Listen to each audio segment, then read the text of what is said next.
So let me see if I can find this here. There was some weird, stupid thing that happened with Bernie Sanders today. Paul, we're back with Senator Bernie Sanders. I want to introduce Grace Thomas. She's a local civil rights attorney. She's a Democrat. Grace? They, them pronouns, actually. Thank you. Oh. Good evening, Senator Sanders.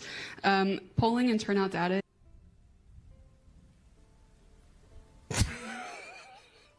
That's a man who just realized he's not going to see another Democrat win in the rest of his life. Are you kidding? Y'all still doing this shit? Oh, we are so fucked. I want to introduce Grace Thomas. She's a local civil rights attorney. She's a Democrat. Grace? They, them pronouns, actually. Thank you. Oh. Polling and turnout data indicate that men of all racial demographics are turning away from the Democratic Party. I love how, why is it that men are turning away from the Democratic Party? I think you might have just answered that question yourself. You just don't know it. He and she, okay, right? But anything beyond he and she, that's a no Peruski for most people. I'm sorry. Now, you might think that it shouldn't be. You might think this identity that I've invented for myself, this is real and everybody needs to agree with me. But I can guarantee you that they do not. And so that's it. Not even Z or Zer. Nope.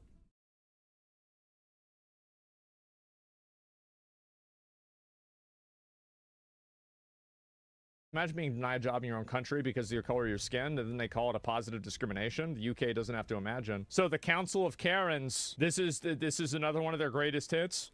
Police force blocks white applicants to boost diversity. And let's see here, Yorkshire Police is currently preventing white British let's go ahead and find out. And West Yorkshire Police is currently preventing white British applicants from applying for jobs as recruits to its police constable entry programs. However, underrepresented groups can lodge their applications early. The process has raised concerns that white British candidates are being unfairly treated, amounting to a form of positive discrimination that could be potentially unlawful. YTP, the fourth largest force in the country, employs 19 diversity DEI staff, many of them serving police officers at a cost of just over $1 million a year. A report earlier this month suggested it spends more money on DEI than any other force. Man, why am I not surprised? Oh my God. So this was yesterday? Make up 23% of the population of that area, and actually within the police force it's only something like 9%. Yeah, yeah, so 9% of officers are from an ethnic minority. Because of that gap, they argue that it's justified to do lots of extra work to make it easier and to attract more people from non-white communities. And I would just go on to say that what they're actually doing here, and again, they don't deny this. Well, they're exercising racist quotas, right? I mean, that's clearly what's happening. That's obviously what's happening. How is it? It's so obvious. Is West Yorkshire Police are fast-tracking, hand-holding, and giving a whole raft of extra special help to candidates from non-white backgrounds. See, this is one of the things that a lot of people might not understand, is that in some circumstances, they don't actually practice any degree of racial preferencing while hiring, but they provide a runway, a landing strip, a concierge service, a first-class, meal ticket plan, and everything for the people that are coming in that are part of these other groups. So they effectively make it easier in a lot of other ways that make it to where getting that application in the door is a lot easier for them to do. And I think that's unfair. And I think it's wrong. And I think people expect the best candidates to get the job, not candidates who are color-coded. Exactly right. And I say this is arguably racist. It's not arguably racist. It's racist. If you're hiring people based off of their race, you're being racist. Like, it's really simple. If you're giving people preferences, benefits, advantages, or opportunities because of their skin color, you're practicing racism. There's not really any fine print here. It's obvious everybody knows this. The only people that don't know this are people that are trying not to know it. So the situation right now is essentially white people, young white people seeking a career in policing, if they happen to live in the West Yorkshire area, need not apply. You won't be considered. And this is another instance where, like, men get fucked over more than women. Because obviously, you know, police officers, who generally wants to become a police officer? Yeah, there's women police officers, but this is primarily a male-dominated field. This is one of the reasons why I think Europe is going to elect a person that is going to be extremely far right and extremely anti-immigration. Like, I don't want to say that it's going to be as bad as Hitler. I mean, it's hard to say whether that's going to happen because it kind of depends on like what happens between now and then. But I think that they're going to elect somebody like that pretty fucking soon. It'll be an overcorrection. Yes, it will be. And one of the most shocking aspects of this, as you suggested, or as you said, Isabel, is that Yorkshire Police are actually proud of this. They call it positive action. I'm going to read out the statement a spokesperson for West Yorkshire Police said. Here we go. The most recent census found that 23% of people in West Yorkshire identified as being from an ethnic minority background. Our current police officer representation from ethnic minority backgrounds is around 9%. To address this underrepresentation, we use positive action under the Equality Act 2010. Our use of this was recently reviewed by His Majesty's Inspectorate of Constabulary and Fire and Rescue Services in an activism and impartiality inspection, and no issues were identified. Well, I've got a lot of issues to identify here. As I say, you know, they've obviously gone into the details of this Equality Act, and they brought in a policy that is the very epitome of inequality. Of course it is. Whites need not apply. You're not going to get a job if you're British and white right now in West Yorkshire Police. Yeah, this is probably a Karen policy. I can almost guarantee it. But, yeah, of course, this is what happens. I mean, it's kind of insane to see something like this go down, but there it is. I mean, I'm really shocked that people over there put up with it, but I think the reason why a lot of people put up with it and the reason why it's so accepted is very simple. It's because I think that people are afraid of being labeled as, like, a racist or some kind of bad person, and so they're kind of like pressured into silence. They're afraid to speak out against it, and they're afraid to, like, I mean, to be honest, like even this guy in the video, right? It's like it might be racist. It's not. There's no might about it. It's a definitive reality.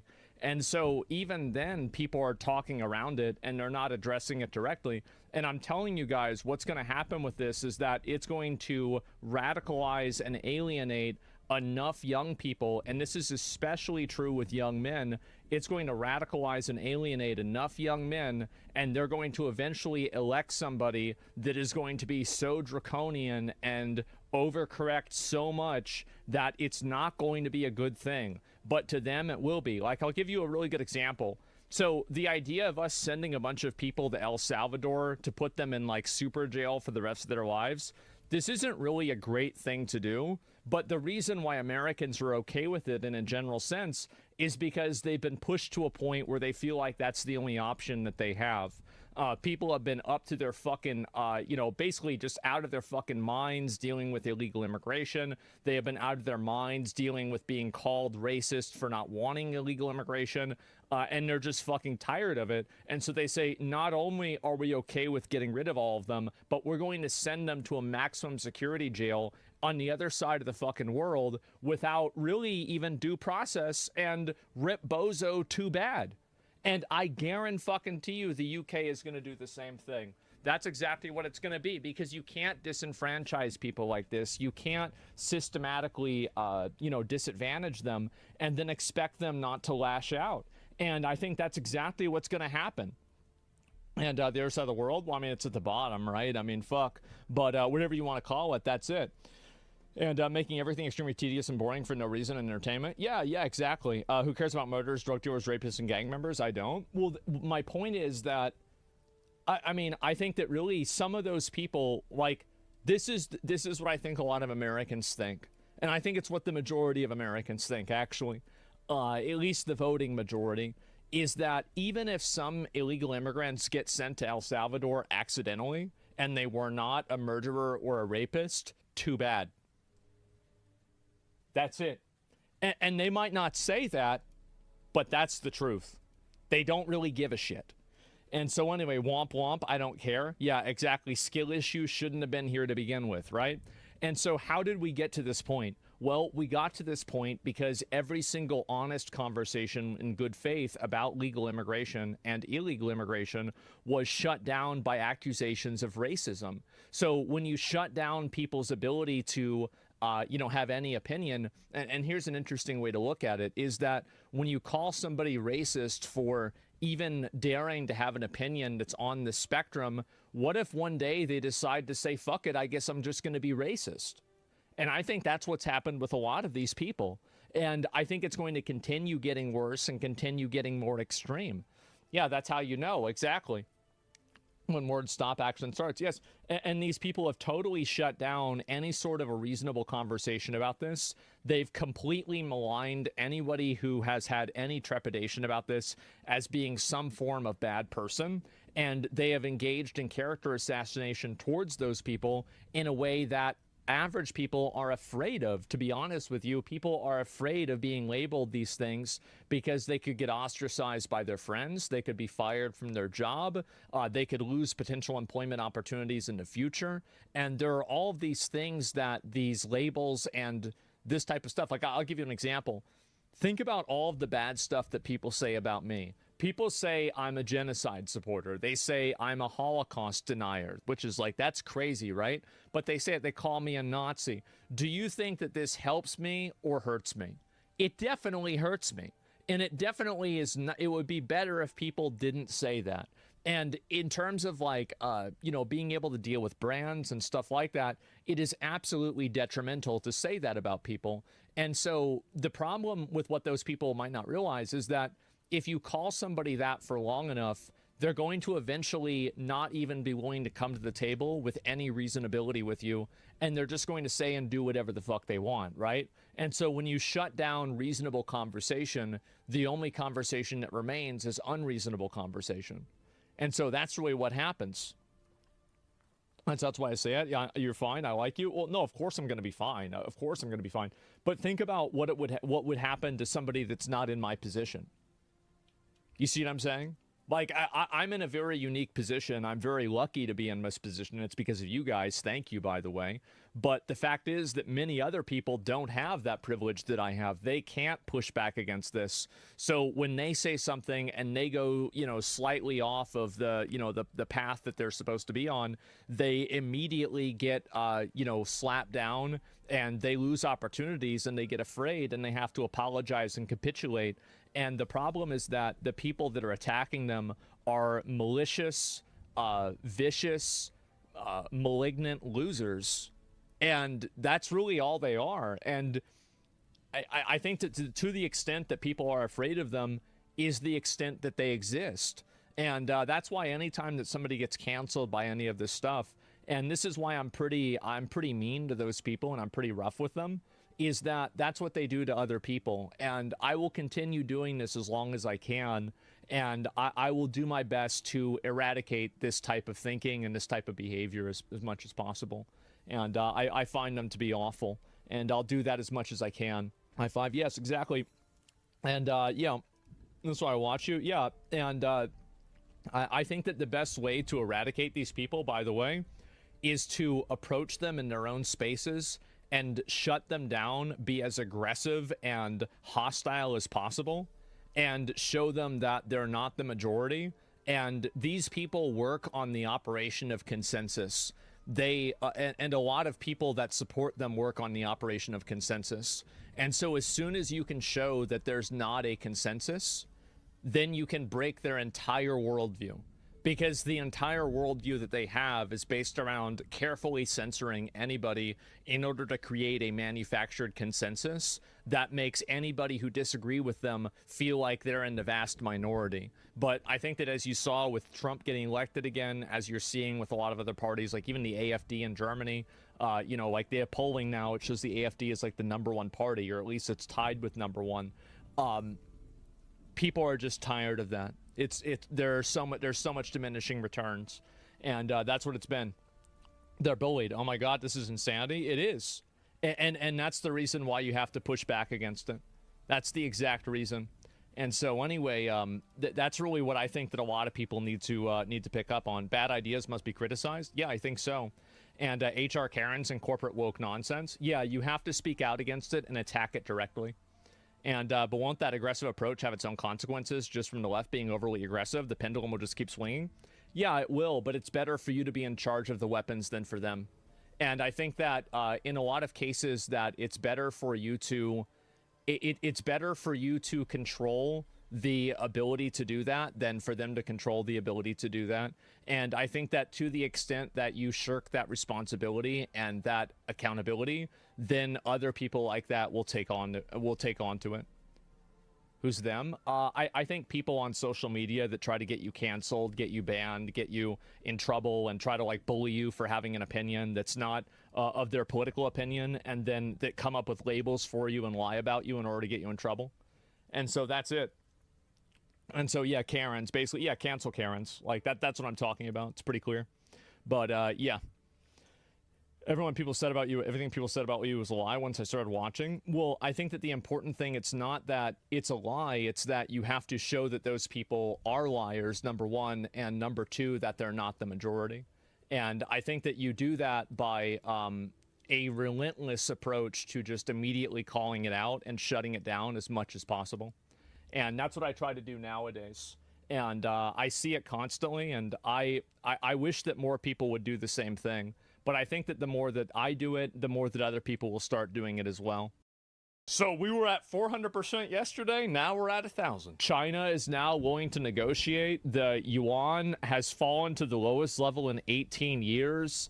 I mean, this has been fucking insane, honestly. And I'll be kind of curious to see what happens with this. The art of the deal. Please briefly explain the art of the deal for idiots who don't understand how Trump operates even after decades of him using the same strategy for everything. Okay, here are the key elements. Start with an extreme position to create room for compromise. Use attention-grabbing statements to control the narrative and put the other side on the defensive. Create a sense of urgency to pressure the other side into making concessions. Keep the other side guessing about your true intentions and bottom line. Be willing to walk away if the deal doesn't meet your standards. This is absolutely what's happened. For years, we've been ripped off and taken advantage of by China and others, in all fairness, but by China, that's the big one. And it's just one of those things. You know, we're making $2 billion a day right now, this country.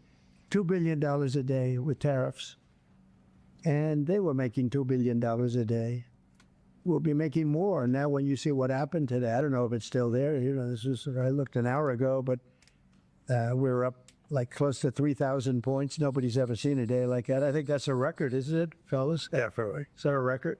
Who would have thought we were going to have a record like that after watching? But because the geniuses of the world, they get it. Our country is very strong. We were left a very, very weakened country. By Joe Biden. Both economically, financially, because of all of the tariffs and all of the other companies just raiding us and ripping us off.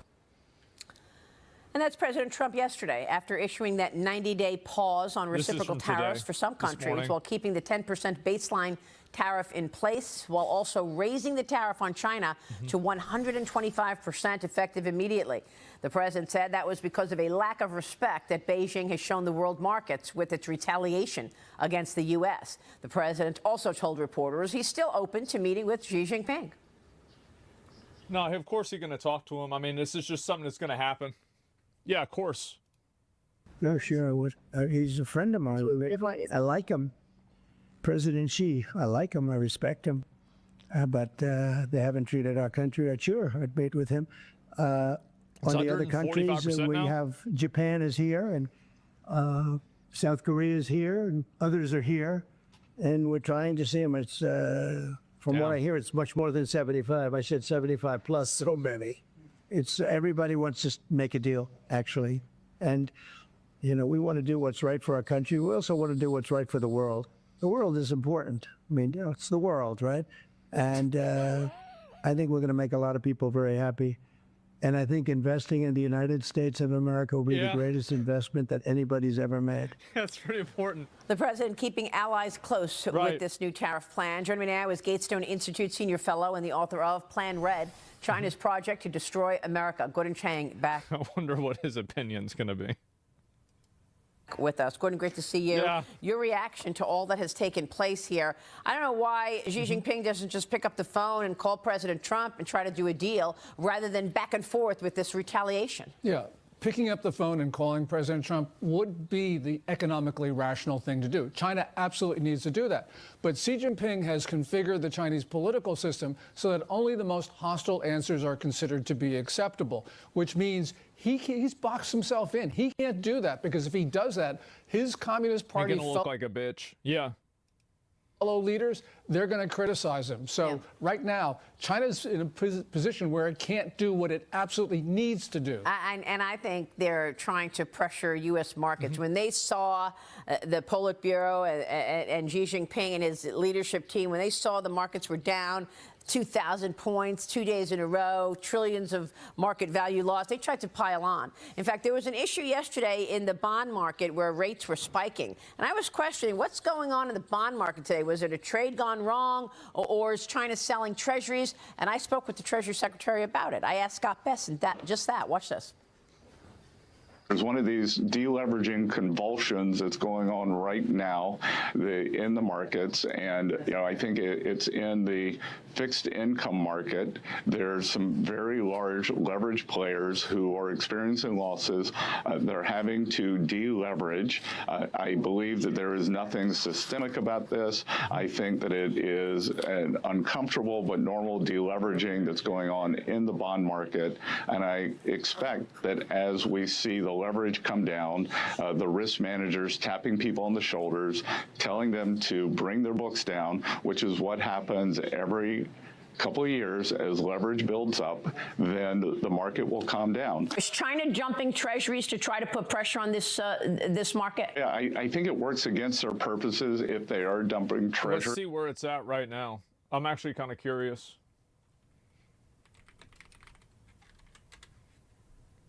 It's at 39%, so it's pretty much about the same as it was. It's a little bit less than yesterday. Because if they're dumping treasuries, then they have to buy something else. If they sell dollars, it's not bonds. No, I understand he's talking about treasury yields and bonds. I was just looking at this number and I was thinking, I wonder if it's more or less than that now.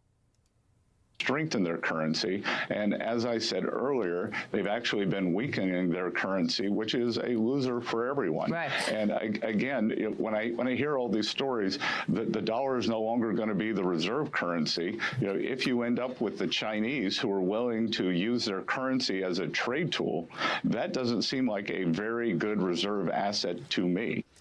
I was really happy to get the Secretary's commentary on the dollar, and he reiterated the U.S.'s position toward a strong dollar. But what do you think? I remember during the financial crisis back in 2007, China and Russia tried to team up, pile on, sell treasuries to pressure the market. So that immediately came to me when I saw that spike in rates yesterday. Yeah, I think that's part of the answer of what the Chinese were doing, because they do want to put pressure on President Trump. Yeah. But the other thing, though, is, yes, they want their currency to weaken, but they don't want it to weaken too fast because they're worried about capital flight. So I think that they have to sell treasuries, dollar-denominated assets, to support the renminbi. But the thing that's really interesting, is that President Trump looks at this and says, I'm not afraid of you, China. Yeah. He really did. And the reason is, look, the Chinese don't have any cards in this. As the Treasury Secretary said, they're only holding a pair of twos, and Trump has a royal straight flush. But the point here, though, is that the Chinese think, well, we can intimidate Trump. We can coerce him into surrendering preemptively. And Trump yesterday said, look, 125% tariffs. I'm not being coerced. I'm not being intimidated. You, China, you're the ones who have to back down. Yeah, and I love the fact that President Trump will always say... Yeah, it's 145 now, by the way. So he's continuing to go. Yeah, he's keeping doing it. With no cards, yeah.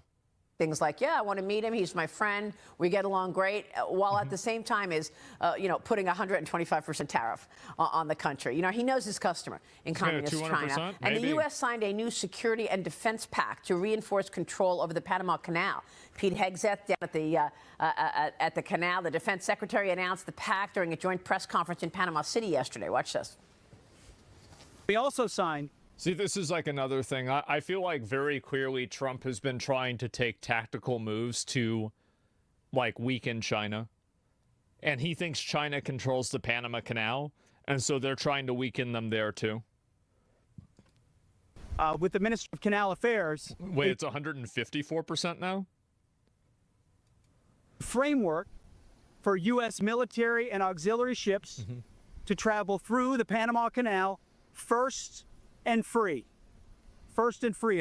We're working with them to ensure that we take back the canal from malign Chinese influence. And these two documents, I think, create a historic baseline and send a clear message to the region and the communist Chinese that America will stand by our allies, keep key terrain free, so that our ships, our military vessels, our auxiliary vessels are free to traverse anytime they need for any contingency around the world. I mean, if we help build the fucking canal and we're having to pay to use it, fuck that. Like, I'm just going to be honest, fuck that. Absolutely not. Another we didn't thing. help, we built it. I was trying to be diplomatic.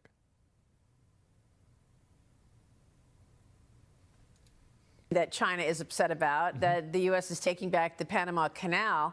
And, it seems to me that China's on its back heels right now. I mean, with all of these moves from President Trump, what do you think about the Chinese economy? What's the impact here? Well, the Chinese economy is probably around zero. And we see from the price signals, it's in a deflationary spiral down, which is really inconsistent with 5.0% growth that they reported for last year.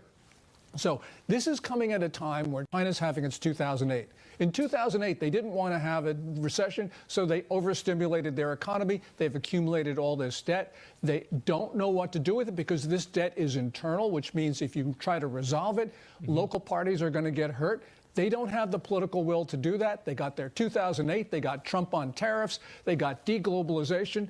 This is all hitting China at the same time, and they have no answers to this in Beijing. Yeah, and you would think that they would come back and try to, schmooze Trump, try to get in his favor, but I bet they're probably trying to do that privately.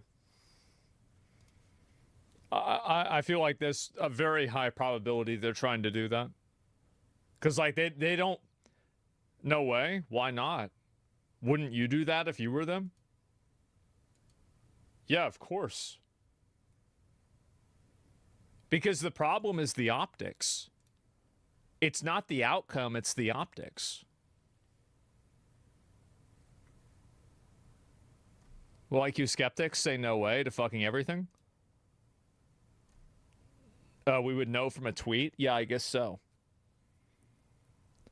Anyone else notice Trump dialed back all the hostile rhetoric about the rest of the world in the last 2 days? Well, yeah, of course. He always does that. It's that they're the worst people. It's the same as he called Gavin Newsom news scum over and over. And then when he started helping them at the wildfires and Gavin Newsom started playing ball with Trump, now he's not news scum anymore. He does that with everybody. Like, this is not really any sort of like a big secret.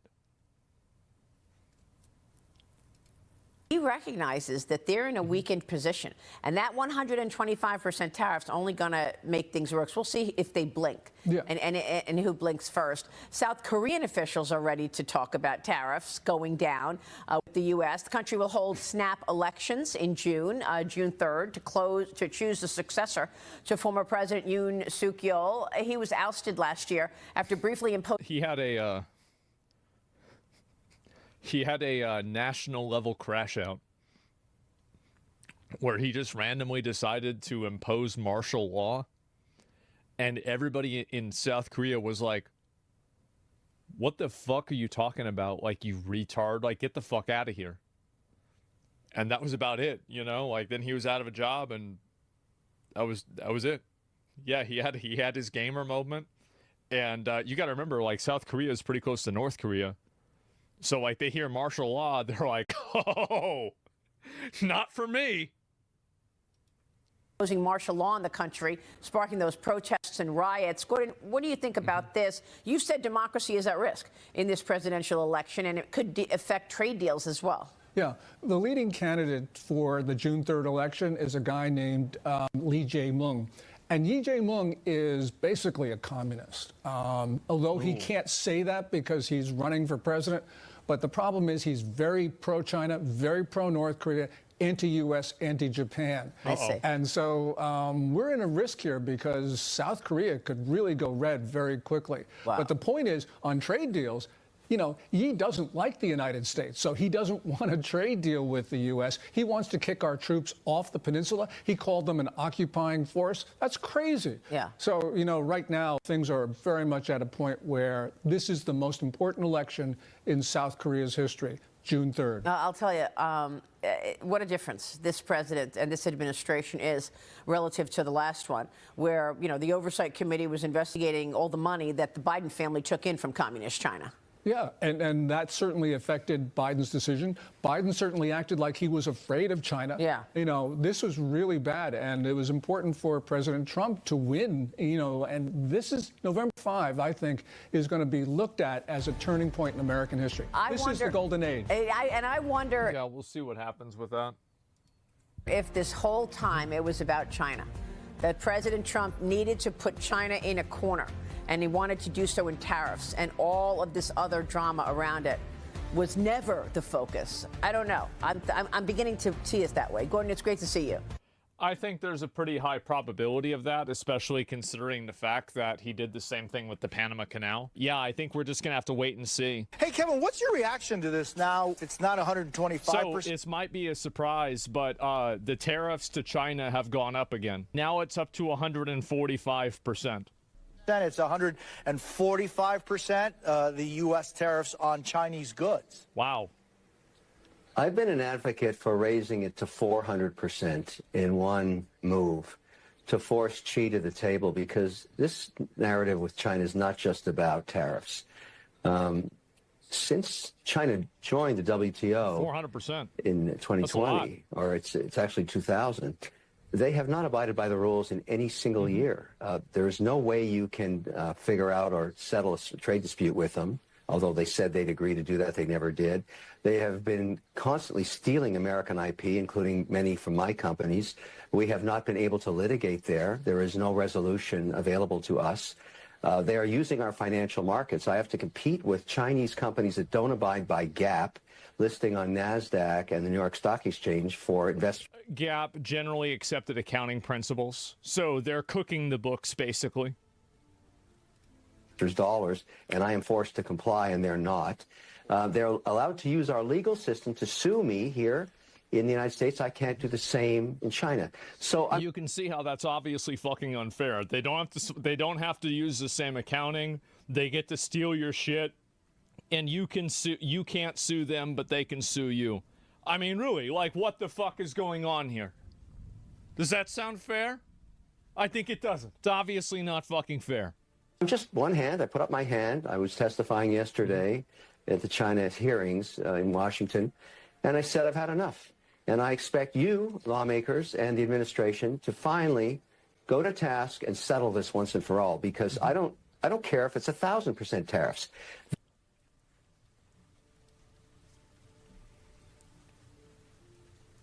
All right. So we were at 400% yesterday. Now we're at 1,000. Oh, shit. Wow. They have to come to the table now and not just settle this trade. Check the China Observer YouTube channel. Chinese are complaining about Xi Jinping's. Remind me about that after this. War. They need to settle all of this. Bro, actually, I don't know if I want to watch that, bro. Like, because if I watch that video, it gets popular. Would that be snitching them out? Bro, I would be like, would I be an accomplice at that point? Like, if I watched that? Ooh. Unbalanced situation. We need, all of us, look, I have nothing against the Chinese people. I love the Chinese people, all of their contributions to culture. Nobody hates Chinese people generally, except for a few racist assholes, okay? everybody's complaint is with their government. We know that most of the people in China are nice, good people. It's the same as in America or any other fucking country. Over the millennia is well documented. It's the government. They cheat, they steal, they don't play by the rules, and I've had enough. And so I would like this thing worked out. I don't care about the volatility. I don't care if Trump ratchets it up 25% a day. What do you mean? But Wait, Kevin. What do you mean you don't care about volatility if volatility has a direct impact on us as consumers? You fucking retard. It already is having an effect on you. It's already negatively affecting you, but because it's happening in an abstract and you don't have it quantified in a number that's directly in front of you, you think that it's not happening. It's been happening for years. It's been going on for years. And this is the thing. It's like, oh, well, what about right now? Yes, wow, what a great argument. Let's slowly let this negative thing get worse rather than trying to solve it now. What a ridiculous thing to say. This is why, by the way, as long as the stock markets are going up, any argumentation and basically people will support the China tariffs to the extent that the stock market doesn't go down massively. We have to fix this problem once and for all. It's killing us. It's killing small business in America. It's killing large businesses. Yeah. All the IP these guys steal. You go back and look at all of their technological advancements, and this is a personal estimation. You're going to find source code from American companies back 4 decades ago. Genshin Impact and Breath of the Wild look pretty similar. The games looked they looked really, really close together. One game looked a lot like the other game. These guys don't play by the rules. And administration after administration, whether it be European or American, have not dealt with this. It's enough. We've got to solve this problem. Okay. Now, if we have to squeeze Chinese heads to the wall, as I said yesterday when I was testifying, so be it. I'm willing to live with the volatility to get the long situation settled. I want to compete in China. I want to open up those markets. If what you're saying is carried out to its ultimate solution, yes. You're talking about the fact that China, the regime, has a system in place that is able to manipulate the world, its currency, and everything else because of its totalitarian nature. Now, we can talk about what happened in 48. We can talk about what happened with Taiwan. We can talk about everything else. But Kevin, it's a reality. The Cultural Revolution in China killed millions of people so that people would remember that they had to remain silent. But what you're saying is, I've had enough with China, but you're good with it? No. You're okay with it? Yeah. See, the way that you break that is you destroy the economy that enables it. Because the only reason why that happens is because the people there are living in relatively good status. That's the reason why people put up with it. Oh, no. On the contrary, but what I'm asking you is, what is the solution to dealing with China, a system that systematically violates human rights? Here's how it works. And that is able to use... Well, you asked me, I'm going to tell you. You got Xi. Okay. He's the supreme leader for life. What keeps him in power? Yes. Keeping his people employed and fed. Now, when you shut down a factory, I think Janice Mackey-Frere just on before me, he's talked about this. When you shut down a factory, you put thousands, if not tens of thousands of people unemployed in China. That's right. They take burning torches, just like in a Frankenstein movie, up to the castle, and that's a bad outcome for the supreme leader. He knows that. Now, what's the largest consumer market on earth? The United States. That's right. That's right. He can't keep it up for too long. Exactly. They do what? Absolutely they do. It's almost 40% of all goods consumed worldwide. What's the largest GDP? 25 or 26% GDP of the world? The United States of America. China needs the United States of America. We have the upper hand right now. We have the cards. Now's the time to settle this because we may not be the largest economy forever, but right now we can squeeze Chinese, and I'm talking about the government, not the people, to comply with the laws and get a level playing field between China and the United States of America. If it takes a little volatility, a little indigestion, a little acid reflux, I don't care. I want this thing worked out now because I can show you countless occurrences of where I have backed, as an investor, a company that gets to $5 million in sales with a consumer good or service on If Amazon. it's stolen by China, then they just start reselling it under the same name or a similar name. On Alibaba, and then as soon as it hits 5 million, it's knocked off. They steal the IP, they manufacture it there, they sell it back into this market. I'm not okay with it. I'm not okay with that anymore. That's the nature of the... That's right. Mm-hmm. Yep, there it is. And countless examples throughout history. It's happened before. Yeah. Imagine how swift and profound the world would flourish if China and the America open to each other. Well, I feel like, again, it would be better for us if they just weren't stealing our shit. I mean, I think that's really where the problem is. I mean, I feel like that's obviously what the issue is. So, yeah. We spent billions on hip research and they stole it? Yeah, of course. So, like, if you have people that systematically steal your shit, if they keep stealing your shit and then they keep trying to resell it back at a much lower rate, is this really free trade? Is this what's in the best interest of the people that are here? I personally don't fucking think so. And I think that they always like making this argument like, oh, well, what about the little guy? Well, the little guy is the one that's getting their stuff stolen. A $5 million company is actually very small. You might think that it's big because it sounds like $5 million, but whenever you take in operating capital and the amount of money and revenue, and then it's not like a $5 million company is not making $5 million a year in profit. That's not the way that it works. So yeah, espionage, yeah, but it brings competition. It doesn't really, there's no competition when it's asymmetrical. So basically, whenever you have to compete with ankle weights and then the other person doesn't, the other person is going to, like, that's not a competition. Like, there's no competition at all. What the fuck do you think Walmart and Target do to the little guy? Well, they have to follow the United States law with copyright. What do you mean? So Walmart and Target, what they do to the little guy is they come into a space and they beat these smaller companies and these smaller, like, let's say grocery stores or like, you know, like small stores. They beat them by simply having a product at a lower price. That's a totally different dynamic than taking the products that they're making and then making cheap versions of them, violating the intellectual copyright, and then selling them as if they're the original product. That's a totally different thing. Like, yeah, they beat them on volume. Exactly. And so, yeah, that's capitalism versus theft. I know it's crazy that people are even saying this. Patent, not copyright. Good point. You're right about that. It's patent, but not copyright, at least in most cases. The company I work for did a cooperation with a Chinese company during the Olympics. Fast forward to today, and they're our biggest competition, selling copies for less money. How convenient for them. And so, yeah, I can easily see that. Let me see if the China Observer. Holy shit. Uh-oh. Wow. 你担心诚信，我们比你更担心。 I woke up and all our orders were gone. Because of these new tariffs from the U.S., every American client is telling us to pause production and delay our plans. Wow. This is a mess. There's a video showing how bad things have gotten. It's like the sky has fallen. Orders were canceled because of the U.S. tariffs. Warehouses are packed with unsold products, and the factory floor is basically just being cleaned now, with no real work happening. Ever since Trump raised tariffs, businesses in mainland China have been feeling the chill.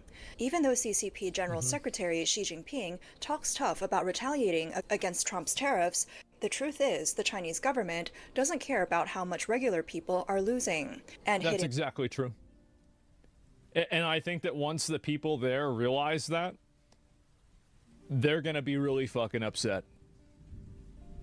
That's very dangerous for them. And this admin does. They do, but our quality of life will not be as negatively impacted as theirs. So, like, basically, this is the way it is that you can take advantage of people and you can make their lives worse slowly. But if there's, like, a big decrease, like, for example, COVID, then people lose their minds. Back will only bring even harsher responses. America, as the buyer, is the one setting the rules. Yeah, if the seller tries to challenge them, they'll lose badly, ending up with nothing.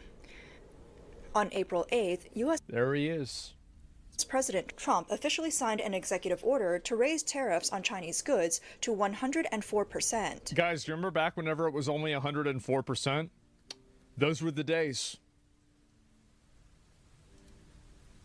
They will be going into effect at 12:01 a.m. Good tonight, times, so huh? effectively tomorrow. Yes. That 104% rate is now in effect. China cracked down on influencers who were flaunting wealth during economic downturn because they feared regular people getting upset about the wealth inequality in China.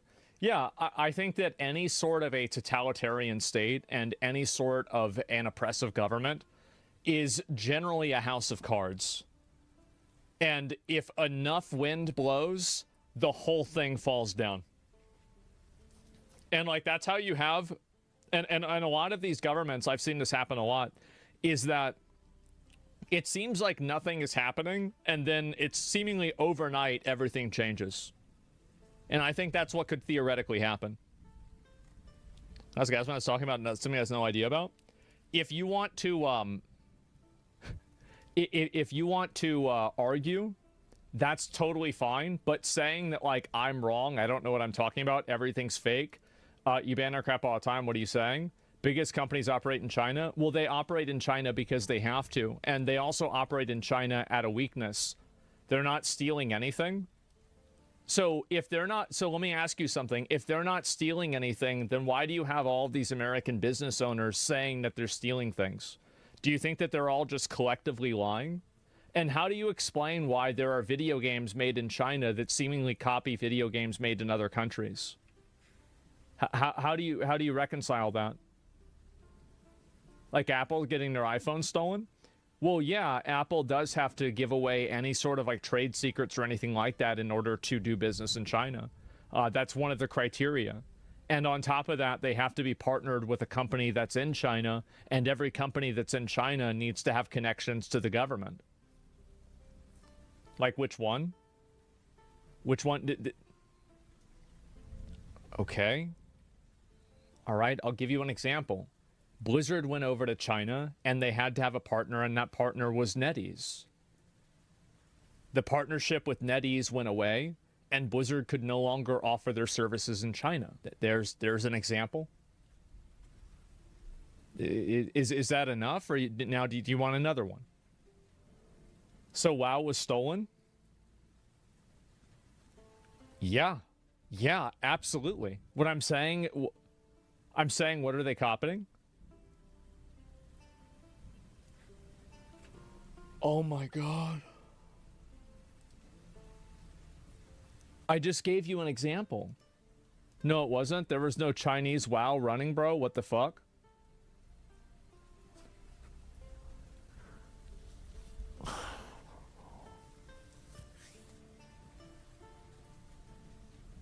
Oh my God. Are you serious, bro? Are you being serious right now? There's no WoW Chinese being done. There are tons of games in China that have shamelessly and obviously ripped off World of Warcraft.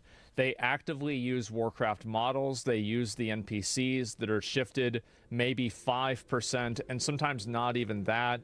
They're being sold, and it's not called World of Warcraft. It's called World of War or some other variant of that. Terraceland is another good example of this. There are tons of games that come out in China that are made to mirror other games in other markets that they then try to do at a much lower rate. And this is not something that's just with video games. Like, I don't know. I think that really you should go and look this up and decide it for yourself. If it was copied, you have to have an exact private server of WoW. A shameless copy, sure. They're not. Okay, so it's a shameless copy, right? Okay, so now we've arrived at the same conclusion. Yes, okay, well, they do copy it. All right, well, there we go. Multiple high-profile cases. And so this is another good example. I don't know really a lot about this. 2018 indictment of state-owned company Fujianhua for stealing trade secrets from the U.S. semiconductor firm. Similarly, Huawei has faced allegations of IP theft from American companies like T-Mobile and Cisco. Yeah, I mean, how many examples do you need? Marvel Rivals is a good example. I don't think Marvel Rivals is a good example personally, but yeah, there's no copying. They're not copying. They're shameless copies. Yeah, exactly. They didn't steal it. They just copied it. has vowed to fight to the end in this trade war, but the real tariff rate is even higher because this 104% is on top of the 20% already in place from Trump's first term. That means the average tariff on Chinese goods is now close to 125%. One man in China posted a video calling on the Chinese people and the government to stay clear-headed. With tariffs going up like this, he advised they shouldn't go head-to-head. This is another thing, is that I think a lot of people in China, like, this is, again, this is something like I have observed, but I'm not really an expert in. I've never been to China. A lot of the people in China, I feel like, and the way that I've observed, especially over the last 20 years, have been tremendously enjoying the benefits of like some degree of capitalism. Like, the quality of life has gone up massively. The amount of technology in that country has gone up incredibly. And so these people have tasted what it's like to live the good life. I think if China tries to take that away from them, they're going to lose their fucking minds. I would be fucking furious. With the U.S., otherwise they'd be gambling with people's livelihoods. These past couple days, I've had enough. Stop talking about fighting the U.S. over tariffs like it's some action movie. Acting tough is a dead end. Making money is what actually matters. The U.S. has... See? There's going to be more and more people that think that. Yep. 350 million people and takes up a third of global consumer orders. Think about that. So we're at, like, the U.S. is a third of all global consumer orders? Holy fuck. That's a lot. That's an ass load.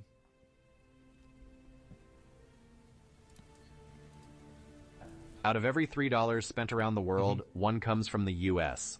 The EU has 450 million people, but their purchasing power is nowhere close to America. The reason why is because America's the best. Europe's okay. But we all know. Everybody knows this. Because we've got one... By the way, I always find this to be very funny because almost everybody, a lot of people from America are from Europe, but, you know. So I just ignore that. 1.4 billion people in China working ourselves to the bone. But our spending power is only about 1/5 of America. This is another component, too, that I think is also, like, and this is, again, like, I don't know this firsthand. I'm just looking at this secondhand. Is that the Chinese work culture is, like, fucking brutal. It's absolutely fucking brutal. And because of that, I think you're seeing... I'm going to move this up so you guys can read the subtitles. Because the numbers don't lie. Cursing the U.S. for being a bully doesn't put food on the table. The U.S. dollar is still the passport to the global market. That's right. Everyone's shouting about how we don't need the American market. Wake up. The American market is valuable. Numbers speak louder than slogans. Instead of shouting about resistance, we should be thinking about how to make money within the existing rules. When your wallet is full of U.S. dollars, then you can talk about upgrading industries or ditching the dollar. Until then, it's all just talk. Lower your head, make money, it's not shameful. Betting ordinary people's lives on pride, that's the real stupidity. A business owner... I think there's a lot of people that are going to feel that way. And I think that the longer the tariffs keep up, the more people are going to feel that way. I think also the internet gives... I feel like the internet is a massive ability. Like, obviously, my understanding is, like, China, like, it's against the law to use a VPN, but it's against the law to use VPN in the same way that it's, like, against the law to smoke weed here, where it's, like, it's against the law, but everybody does it anyway. A lot of these people are on the internet. They're on Western internet. They're seeing what everybody else is seeing. In Tangshan, Hebei, tried to fight back using what you'd call mental victory tactics. He put up a big sign on the screen in his shop. It said, "Starting today, we will charge American customers an extra 104% service fee. If you don't understand, please contact the U.S. Embassy." A netizen hit him with the perfect response. "Dude, do you even have any American customers?" And the boss said, "Nope." So they're just trying to put on. They trying to put on, and I get it, right? You trying to put on, you're not trying to look like a bitch? Absolutely. I totally understand. So how is that retaliation? On the evening of April 8th, U.S. time, after announcing a 104% tariff on Chinese imports, Trump attended the National Republican Congressional Committee's President's Dinner and accused the Chinese Communist Party of manipulating currency to offset the impact of tariffs. As yeah, so they've been talking about this forever. U.S.-China trade war intensifies, Beijing let the yuan fall to a historic low of 7.4 against the dollar on April 8th, something it hadn't done in 19 months. This was the lowest. Again, I want to remind you guys that constantly sitting in my chat and just saying you're wrong, you're wrong, you're wrong. If you want to add something to the conversation, do it. But that's not adding anything. You're just wasting space. Rate since September 2023. For a long time, investors considered 7.2 to be a soft bottom line that China would not let the currency fall below. According to the Financial Times, China's central bank set the exchange rate right at 7.2 the following Tuesday, basically signaling that they're willing to let the yuan drop further in order to cushion the blow from U.S. tariffs. Wen Lucheng posted on Facebook that Trump has made his position very clear. If the Chinese government doesn't back down, he won't just refuse to negotiate, he'll double down. This isn't a negotiation. No, he's gonna do that again. He's gonna keep doing it over and over and over. Like the thing is, and also, I think a lot of people in the U.S. support him for doing this. And now I think that Trump needs to do, this is something that I think Trump needs to do a better job at. Trump needs to do a better job at communicating what he feels are the unfair trade practices of China in a way that is concise and easy to understand. Because like it's a messaging problem, and like this is the same type of messaging problem the government had with COVID, but like this it's different, but it's the same, right? Where it's like, yeah, COVID is like this big issue and we want people to do this stuff, but if you're not able to like explain it in a way that the public understands and can respect, then you're going to get a lot of resentment and distrust. Anymore. It's an ultimatum. In reality, it's more like a declaration of economic war. Wen said that if China backs down now, it could trigger a wave of nationalism at home and seriously challenge Xi Jinping's legitimacy. So of course. Yeah, everybody thinks like, again, these big totalitarian governments are houses of cards. And I think that people usually don't even realize it until after it's over. Chinese government is probably trying to figure out how much of a hit they can take from these 100% tariffs and whether they can use domestic consumption or third-party markets to make up for the export losses. As long as things hold up inside China, they might just keep pushing through. On April 4th, Trump announced reciprocal tariffs on countries around the world. While roughly 70 countries rushed to negotiate and avoid damage to their own people, the Chinese... This is the reason why. And this is going to be, again, this is the main reason why Trump can double down on China, is because everybody else roached out. It's like if you have to deal with like over 70 other countries and China, it's a lot harder. Like you think about like militarily. You know, like Hitler and Napoleon. Two people lost wars by trying to fight on multiple fronts. If you go through history, how many empires, how many wars, how many groups of people end up losing wars because they're fighting on multiple fronts? Chinese government chose to retaliate with a 34% tariff on U.S. goods. But Trump didn't do that? No, he didn't. He did not. Because the other countries are coming to the table and they want to negotiate a deal. Which means that the tariffs on them at least won't happen for another 3 months. So he has a 3-month runway to be as aggressive as possible with the tariffs towards China to hopefully push them to come to the table. And that's assuming that the trade deals and everything with those other 70 countries don't turn out in a good way. And vowed to fight the U.S. to the end. On April 7th, Trump warned that if China doesn't roll back these retaliatory tariffs, he'd slap another 50% tariff on top of what was already announced by April 9th. That would be a record high. and China didn't back down. On April 7th, the Chinese state media People's Daily published an article titled "The Sky Won't Fall," saying that U.S. tariffs won't crush China's economy and that China has the confidence and ability to handle external shocks. The article kept repeating, "The sky won't fall." But the stock market... Just keep saying it. Guys, it's fine. Guys, look, everything's okay. Don't worry. Didn't agree. Chinese A shares plummeted after the announcement, like the sky was really falling. Right before Trump announced the additional 50% tariffs, a WeChat public account with ties to the Chinese government called Niu Tanqing published a piece on April 8th saying China was ready to hit back with at least 6 major countermeasures. 1. Massively increasing tariffs on American soybeans, sorghum, and other agricultural goods. China views this as a response to U.S. bullying. 2. Banning American poultry imports. Due to frequent bird flu outbreaks in the U.S., some in China are urging a total ban to protect public health. 3. Suspending fentanyl cooperation.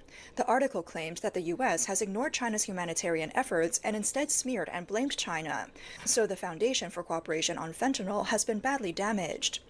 So, wait a minute. The logic is that the U.S. thinks that China is letting fentanyl come into the country. So the solution is for China to just let fentanyl come into the country? Like, I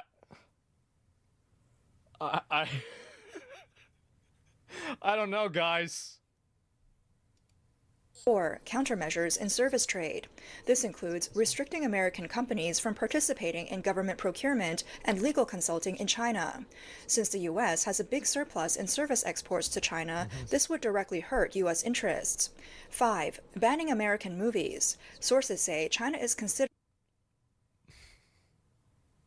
This is the worst one. There's a lot of people in China that like watching American movies. So you're going to punish everybody in the country. They're not able to watch the Avengers because of some bullshit trade war. They're going to be pissed. Look at what happened whenever we tried to ban TikTok. How many kids lost their fucking mind? Yeah, now they won't be able to watch the new Snow White. Reducing or outright banning U.S. film imports in response to the rising tariff threats. 6. Investigating intellectual property profits made by U.S. companies in China. Chinese authorities might launch investigations into the large profits American firms make off their IP in China. But the man we met earlier had something else to say. Uh-oh. You try selling to Southeast Asia and you're getting paid in Indonesian rupiah. You sell in South America, you're getting pesos. In a blink, currency exchange rates eat up your profits. But when you sell to the U.S., you're getting U.S. dollars, money you can spend anywhere in the world. That's right. Look at the Russia-Ukraine war. No matter how bad that got, the U.S. dollar still sits on top as the king of global currencies. That's just the reality. If you walk away from the dollar system, you're basically giving up your ticket to participate in global trade. Oh, man. Yeah, is this guy in prison? Yeah, I feel bad watching this video, bro. This guy's good. Yeah, we're roaching him out. People talk about shifting to Africa or Latin America, but come on. Our brothers in Africa don't... That's the thing, is that they can't ship to these other... The reason why is, like, America is, like, comparatively small in terms of population, but you can't just go ship... Our brothers in Africa don't even have steady electricity. How are they supposed to buy your appliances?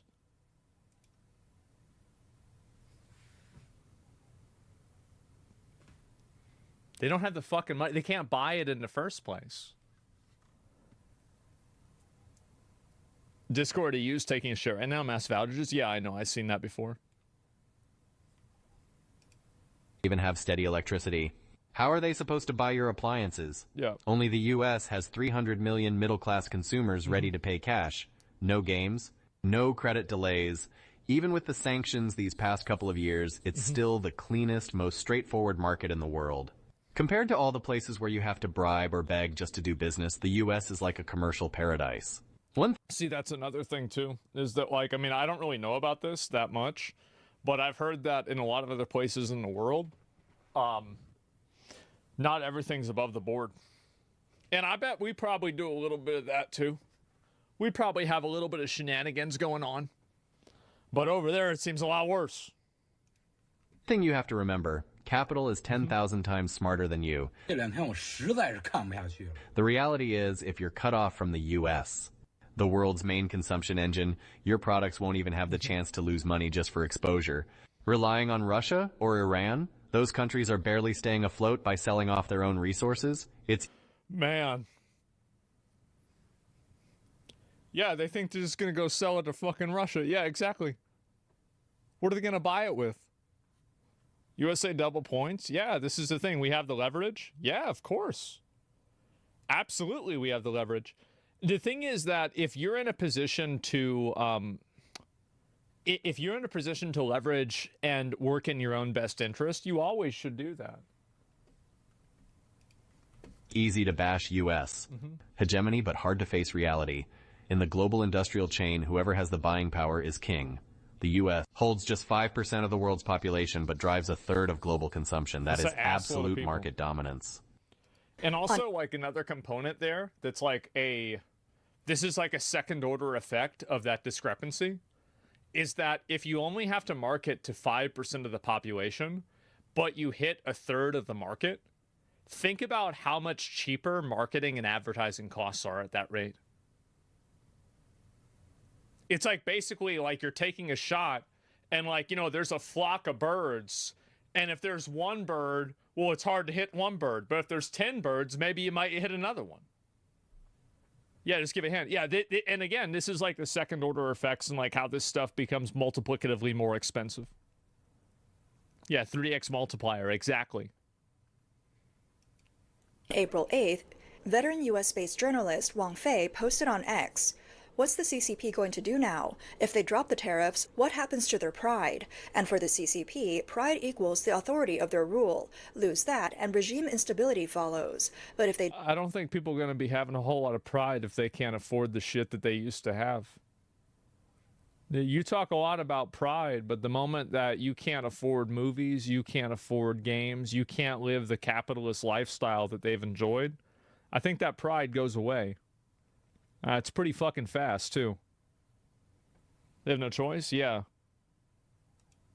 Don't drop the tariffs, U.S.-China... Keep in mind, also, pride is it's one of the 7 deadly sins. It's not good. It's not a good thing to have that. Trade grinds to a halt, and the Chinese economy plunges into negative growth overnight. Again, regime instability. This is what you call lose your head if you go forward, lose your head if you turn back. Yeah. Dong Jielin, a scholar of China's tech industrial policy and former columnist for Wall Street Journal's Chinese edition, also weighed in on X. He said, "What started as a global trade war led by the U.S. has now quickly turned into a U.S.-China trade war. According to Dong, the consequences for China could include 1. China's massive..." Yeah, Trump shifting it to just being a war against China directly with trade. Like, I would say that this is pretty much the best possible outcome for him. Like, I don't know what you guys think about it, but in terms of like a spectrum, this is pretty much the best possible outcome, because he's gotten a bunch of other smaller countries to come to the table and give deals that are even more advantageous to us. And also he's using that as leverage to double down on the people that are the least advantageous. Trade surplus of over $1 trillion US, no matter which countries it comes from, is mostly tied directly or indirectly to the US. That surplus will basically be wiped out. 2. China's current industrial overcapacity needs to be cut in half. When that bubble bursts, the impact could be just as devastating as the collapse of the real estate sector. 3. Massive job losses and serious threats to social stability. See, yeah, people start losing their jobs, people aren't going to be able to afford shit, and they're going to be really upset. All the international frameworks China has invested in, like the Belt and Road Initiative, BRICS, and the Shanghai Cooperation Organization, are filled with partners mostly looking to profit off China. Once the benefits disappear, so will those partners. He Bin, former deputy director at the Chinese Academy of Social Sciences Public Policy Research Center, criticized the CCP strategy on social media. He said, "These are totally wrong countermeasures. It's like saying, if you dare hit your wife, I'll hit my wife." He added, "If the U.S. is hurting itself with higher tariffs, that's its business, but we shouldn't be hurting ourselves too." This is the logic that I think a lot of people are realizing, is that if tariffs are actually just you kicking yourself in the dick, why is everybody saying if you kick yourself in the dick this hard, we're going to do it even harder? It seems kind of confusing. U.S. consumption's 15%, not 33%. Why are you spamming that?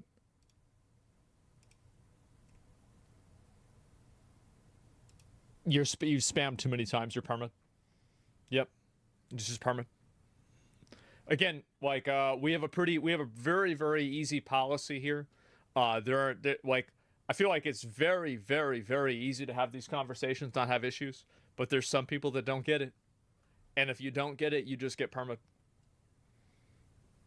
Don't give a fuck. Financial scholar Fu Peng put it another way. Trump's reciprocal tariffs are like a buyer gathering supplies for negotiations. If a supplier flips the table and walks out, they're just giving up the opportunity to bid, and they'll be kicked out of the supply chain. Yep. But Fu's comments appear to have been deleted. Even the European... Somebody got to check up on our boy. Man. Union is stepping in with a warning. EU Commission President Ursula von der Leyen told Beijing on April 8th that the dispute must be resolved through negotiation and warned against any further escalation. In her call with Chinese Premier Li Qiang, they discussed setting up a mechanism to monitor potential trade diversion and ensuring appropriate responses. The EU is particularly concerned that China might start dumping cheap goods originally meant for the US into the European market instead. Li Qiang defended China's retaliatory measures and called the U.S. And that's going to cause more problems with them in Europe. And that's going to create like a whole separate issue. They're going to be selling it for way less money. They're going to lose tons of money, profit. Yeah, that's going to fuck up EU. That's going to turn, and again, think about again the second order effect of that. Then that's going to make Europe upset at China. Now China is antagonizing and fighting a war on two fronts, where it's not just against America, now it's also against Europe. You see how this happens? Tariffs a form of economic bullying. So, are U.S. tariffs a form of bullying? Yep. Yep. Absolutely. Now, I would say also, I mean, again, I think that they've had like unfair trade practices in a lot of cases. So it's like we're bullying them with the tariffs, but I think that they were bullying us with the way that they like, you know, oh, you have to be connected to, you know, a Chinese company, and Chinese companies have to be connected with the Chinese government, and you have to give away your source code for things that you sell here. Like all this kind of stuff. Yeah, stealing the IP, exactly. So like it's really one wrong turn deserves another. The White House's official X account emphasized that the U.S. is open to negotiate with countries willing to engage fairly, but will not back down from those who have exploited the country in the past and now seek revenge. Business professor Xie Tian at the University of South Carolina explained that Trump isn't against international trade. Tariffs are just a tool to stop the U.S. from being taken advantage of. He said many countries understand that they've benefited disproportionately from trading with America, so now the smart move is to negotiate and lower tariffs. That way, they might profit less, but they'll still keep access to the U.S. market. This trade war, Xie said, is aimed squarely at the Chinese Communist Party, to wipe out its massive annual trade surplus with the U.S. Currently, China runs a global trade surplus of about $1 trillion, while the U.S. carries a global trade surplus up to $1.2 trillion U.S. dollars. That's a lot. And do keep in mind, an eye for an eye leaves the world blind. That's true. But at the same time, whenever you're negotiating with people that are aggressive, sometimes it's important to make sure that they know if you take out my one eye, I'm willing to take out everybody else's too. And I think that that type of destructive negotiating, it might sound dangerous, but it's really fucking effective. Because people are like, some people can't afford to lose that. bulk of that global trade surplus ends up in China, directly or indirectly. Commentator Gu Cheng argued that Trump's tariffs aren't just about fixing the trade imbalance, they're about restoring America's industrial dominance, which the U.S. held in the World War II era, but gradually lost due to decades of appeasement policies toward China. He said that dominance was hollowed out by the CCP through unfair competition and industrial espionage. But, Gu added... This is the same shit, right? About how they stealing people's stuff, then resell it? Exactly. Even though China has grown into a manufacturing powerhouse through these unfair methods, the CCP's authoritarian system and state-led economic model are fundamentally unsustainable. Now, with U.S. tariffs pressing down, the House of Cards. The regime is caught in a prisoner's dilemma. Trump's tariff war is more than just a trade dispute. It's an economic hot war that can shape the future of both countries. As tensions rise, the U.S. and China are headed for a hard decoupling in both the economic and tech sectors. In the end, it will come down to public opinion, national morale, and which political system proves stronger. It was, in fact, American business tycoons and tech elites who, over the past few decades, poured massive investments into China, helping the Chinese Communist Party grow stronger, only now to turn around and see it bite the very hand that fed them. Yep. Commentator Gu Cheng remarked, the pain we're now seeing isn't caused by Trump's tariffs. It's the inevitable cost of recovery for an American economy that's been deeply infiltrated by the CCP. Stripping that influence... People think that the CCP has a lot of control in the U.S. government in general. Why do so many people think it's on the U.S. to lay down and take it out the backside on behalf of EU or China? The reason why, it's actually really simple. It's because the people that are saying that hate the United States. There's a huge contingency of people that live here in the U.S. that hate their own country. That's it. And like, you know, from my mindset, this is what I think. I mean, I really, you know, there's a few of these countries that, like, I really am envious of them, right? Like China, you know, another one is Brazil, Spain. Like, these people love their fucking country. Like El Salvador now. Like, they love their fucking country. They're so fucking supportive, right? And, man, I wish we had that. I do. But, again, if you want to tell if a protest is in America or not, if there's a bunch of different random flags, it's probably in America. If it's in another country, then it's probably a bunch of flags from that country. You're wrong about Spain? Really? Okay, well, then maybe I got the wrong impression. But I sure feel like that, seeing the way that they support their creators online. Out is painful, but necessary. China's nearly $1 trillion trade surplus in 2024 is almost entirely linked to the U.S., either directly or indirectly. Now, Trump's tariff hammer has blocked that channel. For an economy so reliant on exports, this spells economic collapse for the CCP. Gu asked, with the economy in this shape, taking on Trump's tariffs head-on, where exactly is Xi Jinping getting his courage from? Maybe it's the spirit of the Korean War revival, another battle of Chosin Reservoir in the making, but this time fought on the economic front in the 21st century. And the cannon fodder? Millions of struggling Chinese, small business, and the unemployed, soon to become the frozen corpses of Xi's new era trade war. Yeah, this is probably not going to last. As I said, I mean, these people are used to having smartphones. Like we just saw, you know, speed in China. I mean, China is looking amazing. They've got incredible places there. Do you think these people want to go back to how it was? Fuck no, they don't want to go back to how it was. Absolutely fucking not. So how is the CCP actually trying to communicate with the U.S.? According to a Wall Street Journal article by Ling Wei, early in Trump's second term, Beijing made multiple attempts to establish communication channels with Washington, but they got nowhere.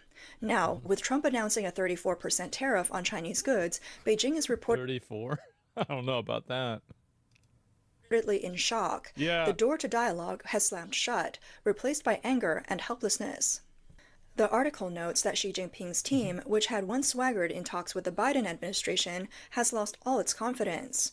Even though Trump has said he's open to reaching a deal, China's diplomatic efforts, whether through Foreign Minister Wang Yi at the United Nations or Commerce Minister Wang Weitao's letters, have all been met with silence. Xi's team has been shut out again and again by the Trump camp.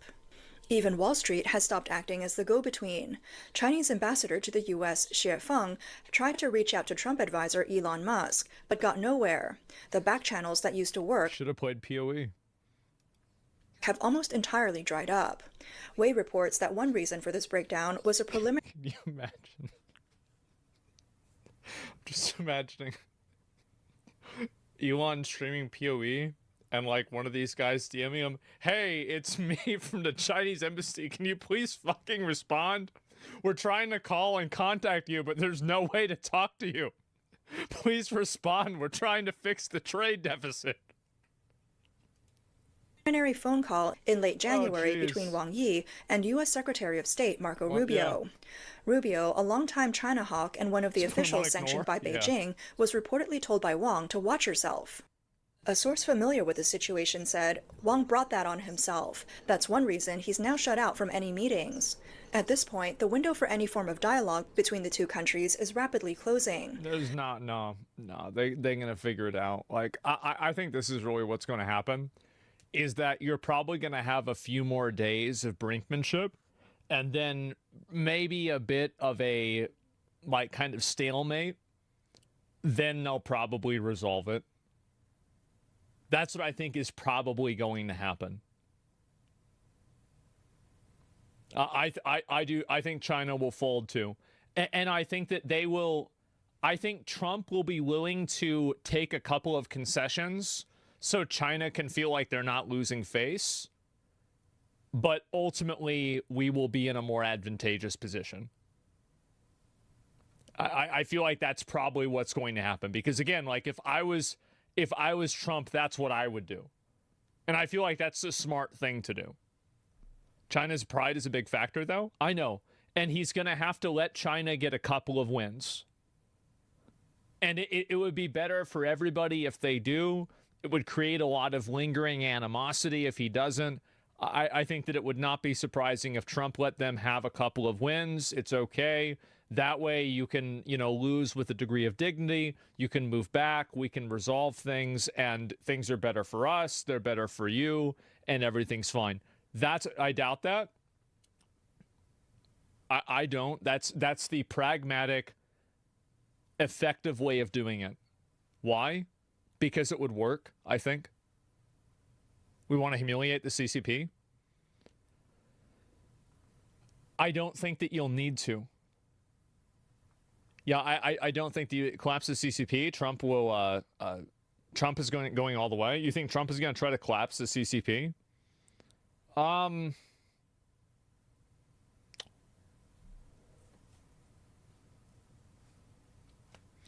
don't think he's going to try to do that. Yeah, I don't think so. It's too risky, and I don't think he's going to do that. And I think also it depends on like calibration. Like if Trump can calibrate the current government to work in his best interest, then why would he want to change the current government? You see what I'm saying? Like it's not really, and also again, like if he was a first-term president and it looked like he was going to for sure already win his second term, then I think maybe that would happen. But Trump knows that he's on a timeline, and obviously, after 4 years, realistically, he's probably going to be out of office. And so that probably, that would be another Cold War.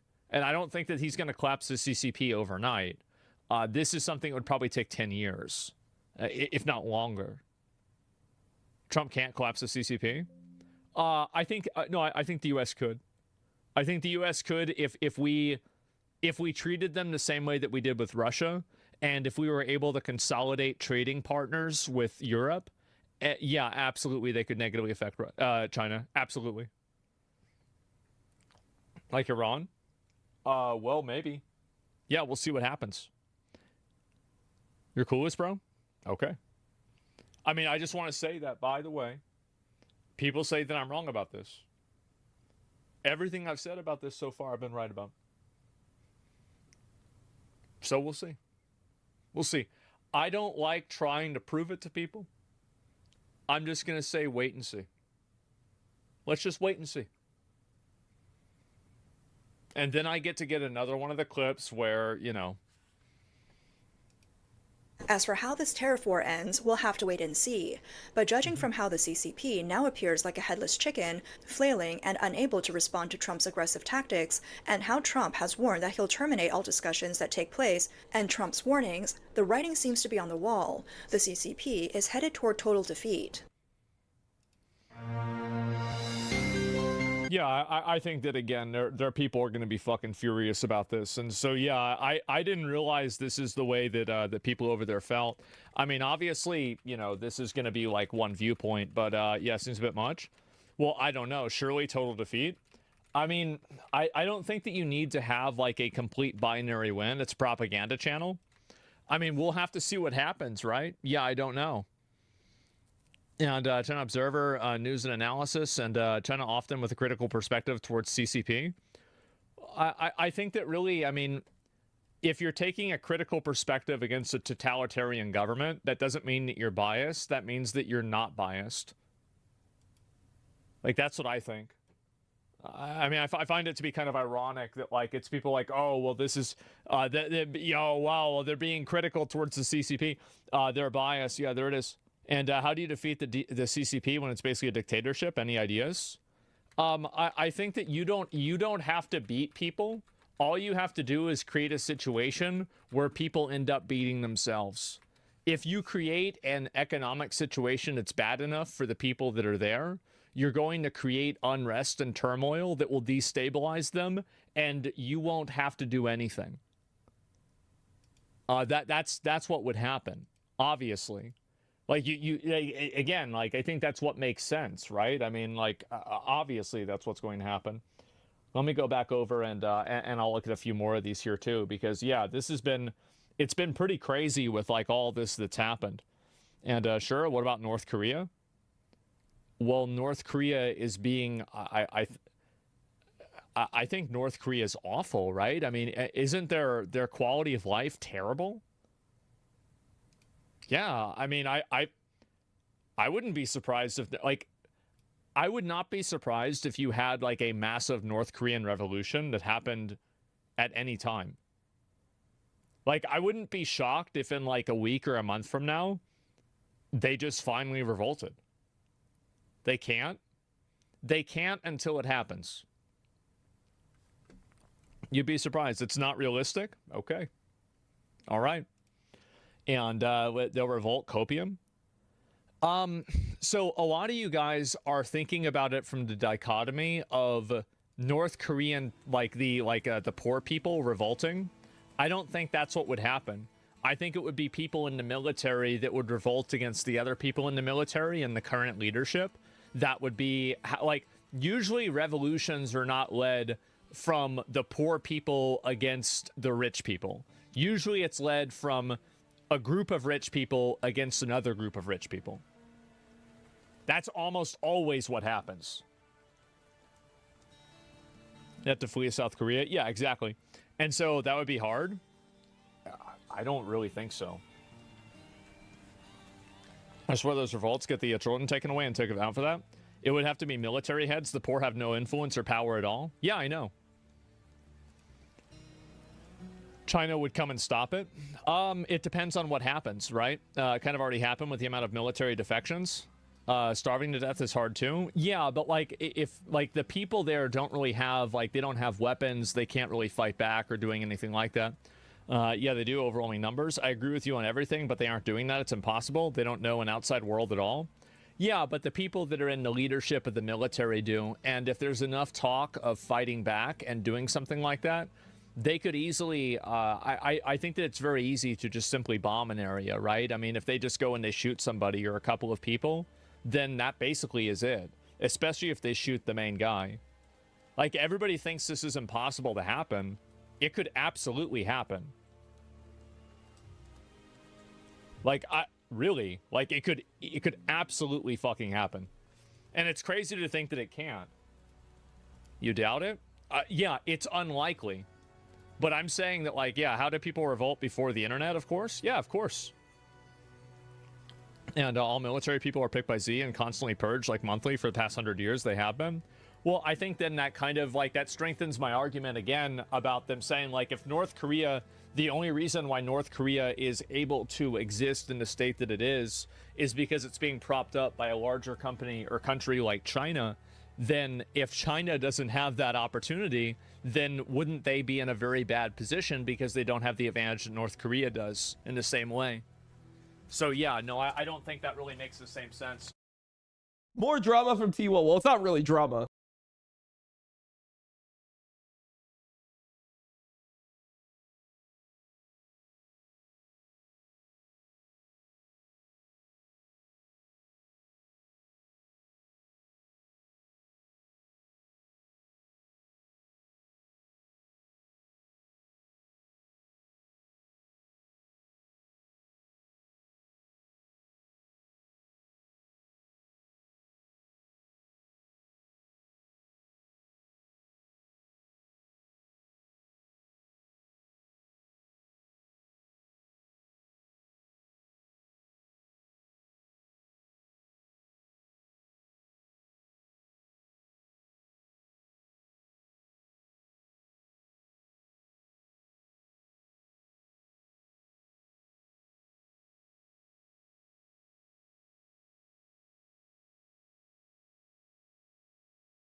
Helicopter crashed into the Hudson River. One witness said they saw the helicopter heading towards New Jersey. I don't know what happened to the tail, but it straight up dropped.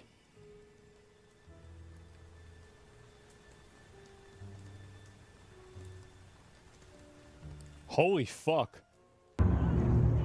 Look at that. It doesn't have the spinny thing at the end. Wait, oh fuck. Is that upside down? So it's gone. Flying erratically. What the hell? I mean, yeah, that... And it's still got the spinny things, you know? I'm not a helicopter expert here.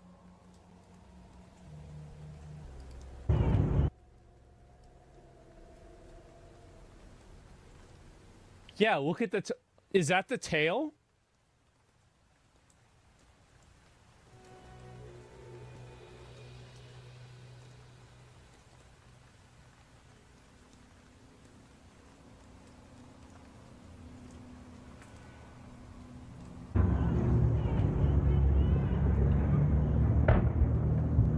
The crazy thing is, it's really lucky in a way that it landed in the water. This is a really urbanized city. I mean, it could have killed 50 people, right? I mean, if it hit in the right place. It was a family from Spain, 2 adults, 3 kids, and the pilot. That's really sad, man. Fuck, man, that's awful.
There is so much to tell.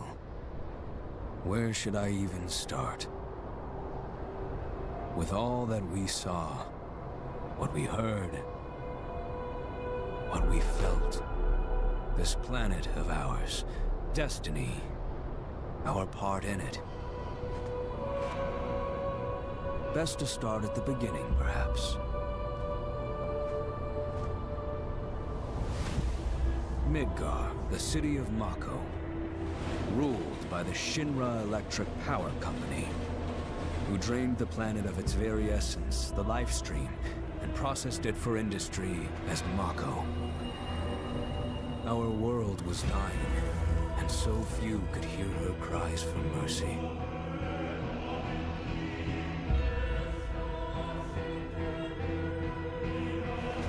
Those who could rose up in her defense. The anti-Shinra rebels, Avalanche. Among them, Cloud Strife, an ex-soldier hired by the Resistance to destroy Reactor 1. In Sector 8, amidst the aftermath of the attack, Cloud met a flower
Get down here, Merc.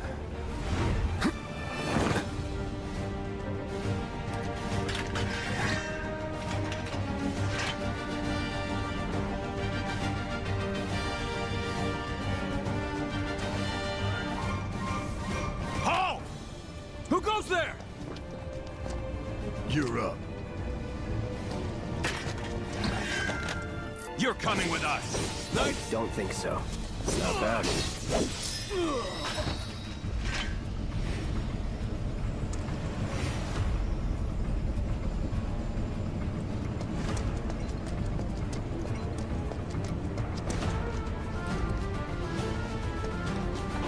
Who in the hell? Hands where I can see them. Have fun.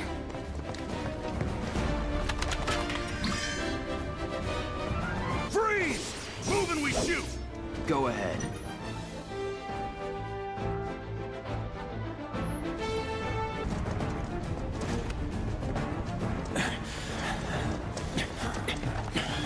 Drop the weapon!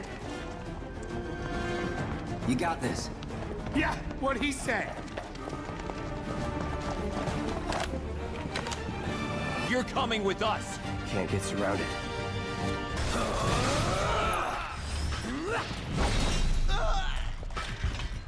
Nothing to it.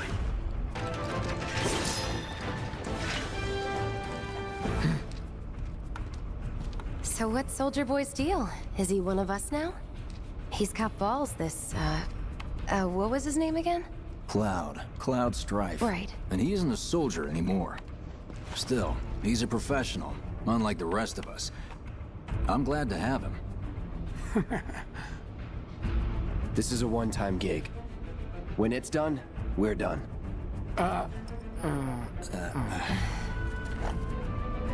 Really enjoy to work with them. Give it a rest.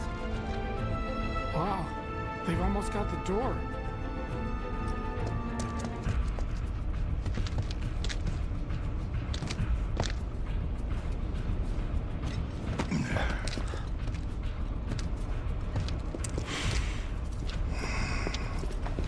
Come on, nobody do something this crazy just for money. They may not think you're a true believer, but you know what I think? Not interested. What?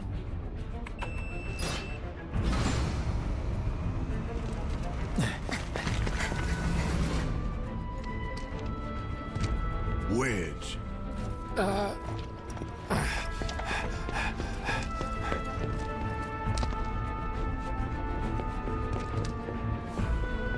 You better be worth the money, Merc. Every last gill.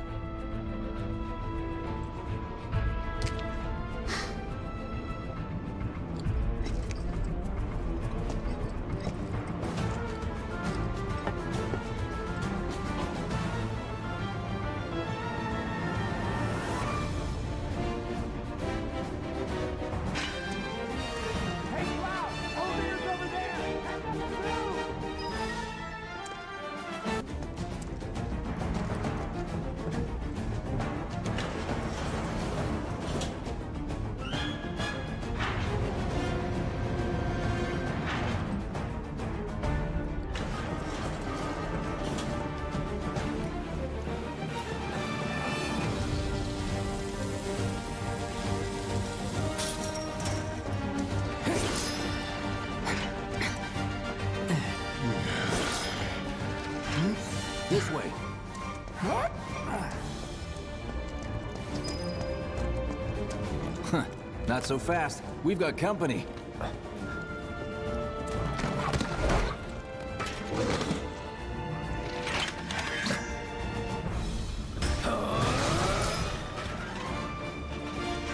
Nothing to it.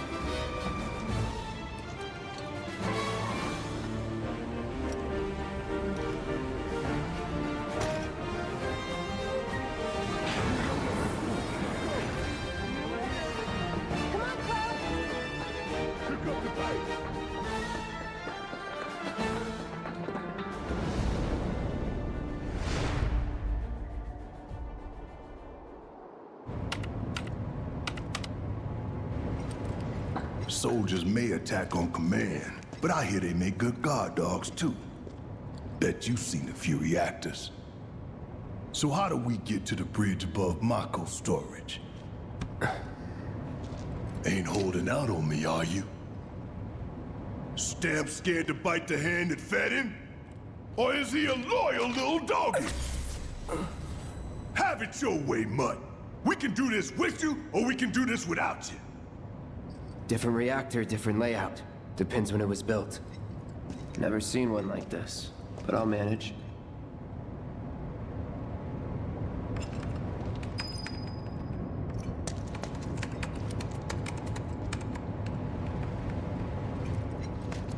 I'm watching you.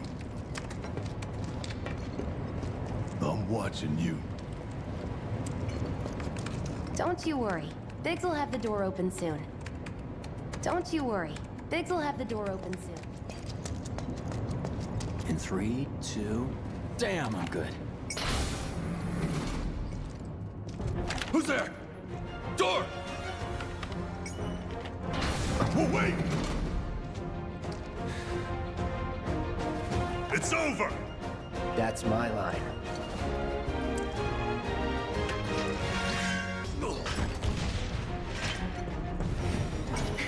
We're back. Then let's move. He always knows just what to say. Cut it out.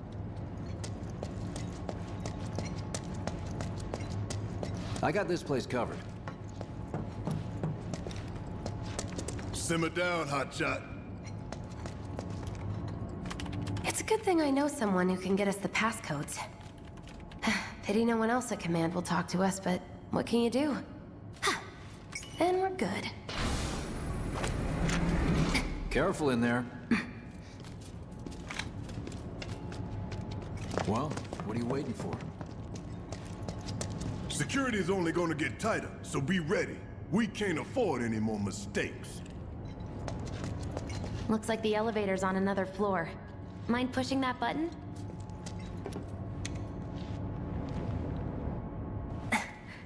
So, you know Tifa, right? It's not really my business, but are you guys close?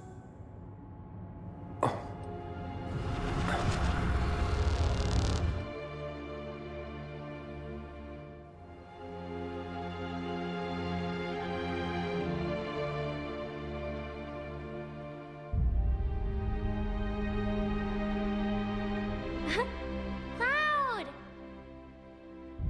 Are you ignoring me?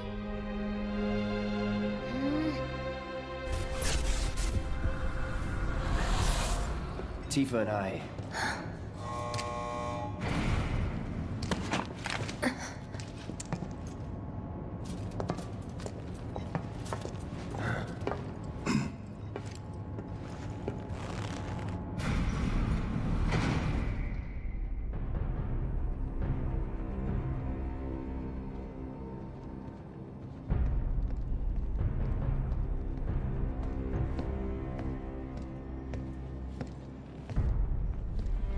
These sewer rats appear to call themselves Avalanche, sir.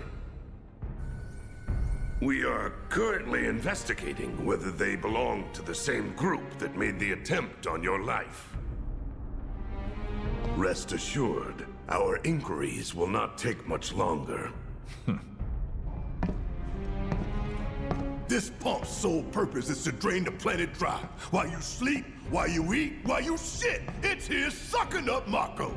It doesn't rest, and it doesn't care. You do realize what Mako is, don't you? Mako is the lifeblood of our world. The planet bleeds green like you and me bleed red. The hell you think's gonna happen when it's all gone, huh? Answer me! You gonna stand there and pretend you can't hear the planet crying out in pain? I know you can! You really hear that? Damn straight I do! Get help. Say that again! I'd worry less about the planet and more about the next 5 seconds. Save the screaming for later.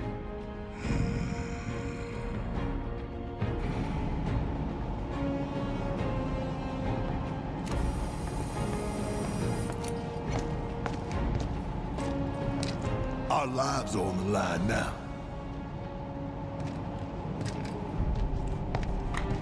listening, Merc? One false move, and that happens. Well, so much for having Cloud do all the fighting. There are some places a sword just can't reach. Just bear with him for me, would you? Yeah. Should have asked for more money.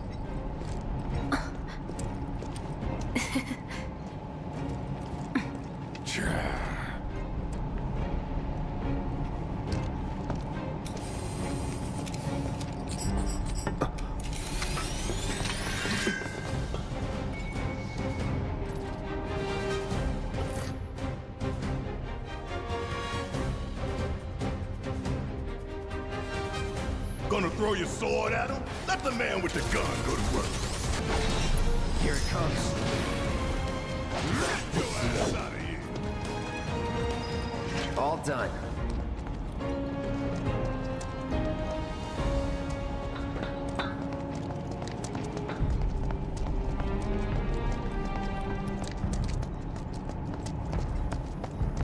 Look what we have here. A laser security system. Great. Those things will hurt more than your pride if you're careless. They'll cut you down to size and then some. But I'm guessing you've done this kind of thing before. Yeah. Figure out the timing of the lasers. Then, make a move when they cycle off. Exactly. I'll go first. Nothing like a little danger to get the blood pumping. Hey! Just keep those baby blues of yours on me. Nice job, Cloud. Like a walk in the park, huh?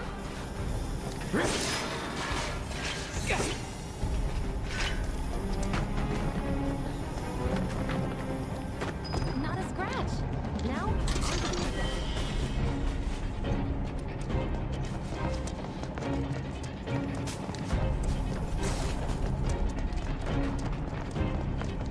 Look.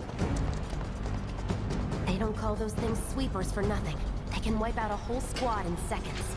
Not if you wipe the floor with them first. Yourself.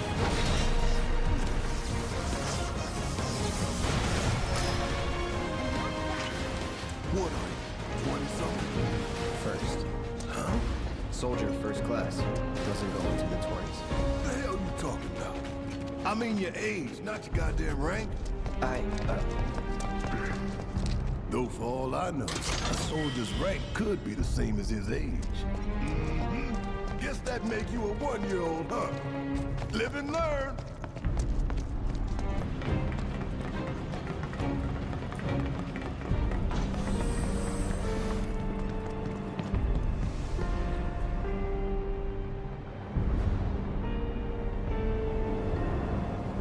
That's our target, the reactor core. Gotta set the bomb at the bottom. Let's get down there.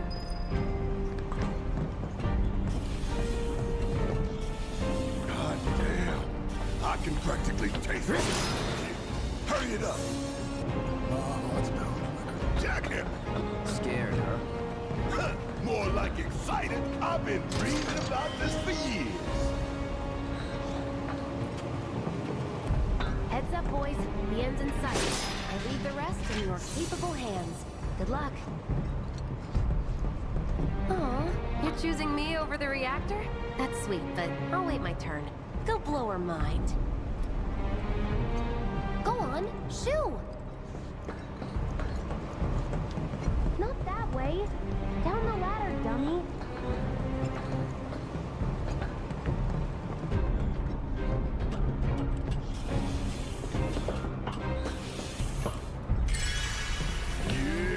Let's do this. Let's do this.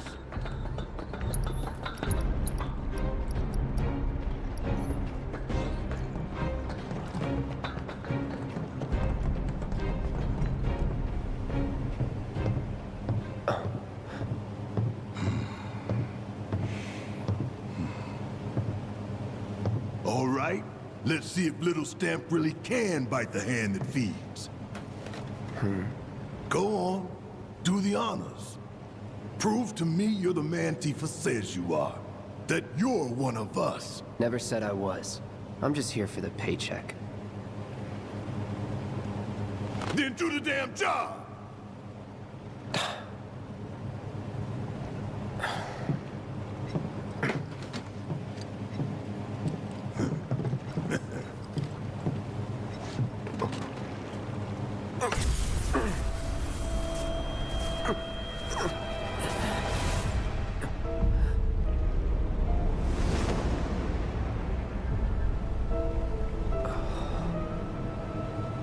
What's wrong?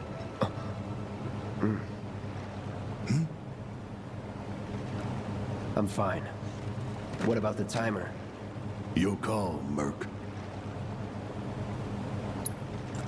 Pretty cocky, ain't you?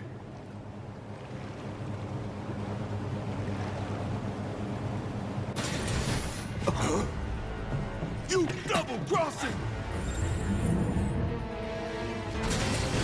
Heads up! What in the hell?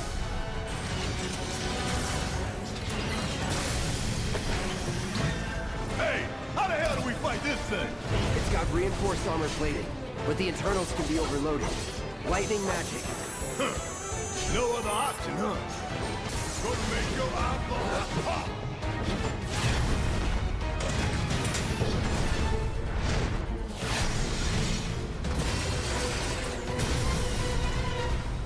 The hell is that? A barrier? Never seen this defense system before. Thought you were the expert. So what's your brilliant plan, genius? It's my time to shine. Or go down in flames.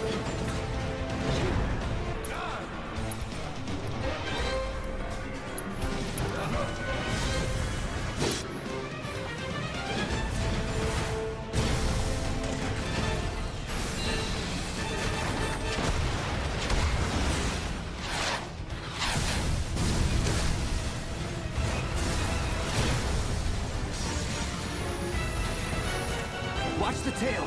You don't want to be hit by that laser. Huh? So, what do we do? Don't get hit. Take cover behind that debris. Want some more?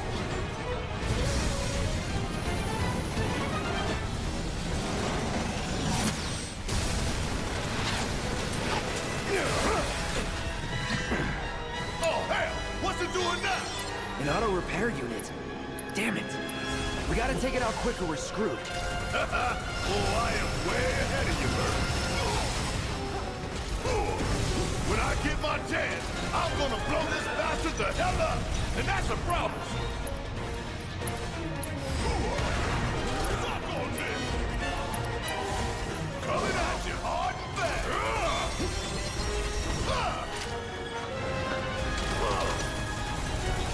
Want some more? I'm counting on you.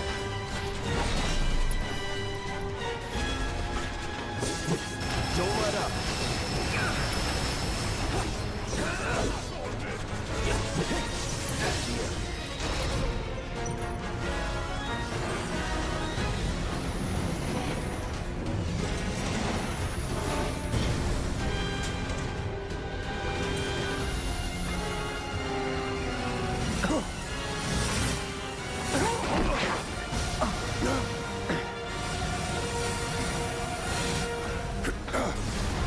Shit, the bomb!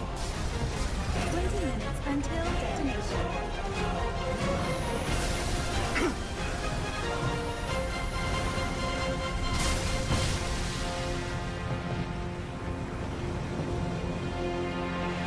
Huh, you hear that? Damn thing showed you how it's done. Come on, we've got to move. Wedge should be covering our way out. Go, go, go!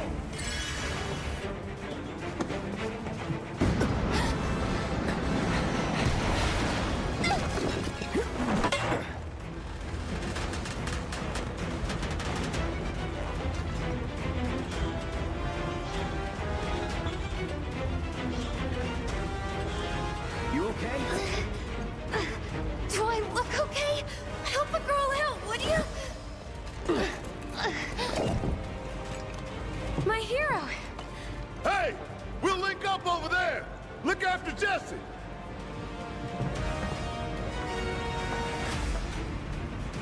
Come this way. This route should lead us straight to to bear it. Probably. I think I see an exit. Come on.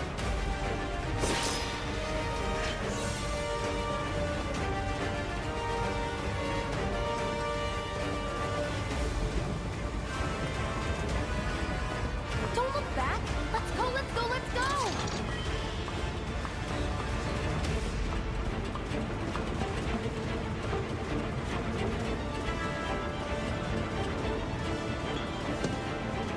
We're running out of time.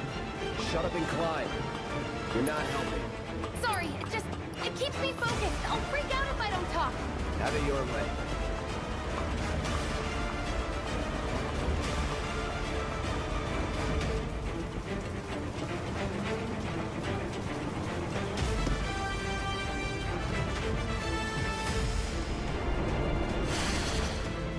Bear it! I've got you covered.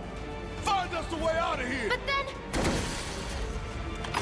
Don't worry, I'll be fine. I've got Soldier Boy with me. X, Soldier Boy. They're here. Take them down. We don't have time for this shit. The clock's ticking. Cool it. 5 seconds is all we need. So, take the lead. About damn time.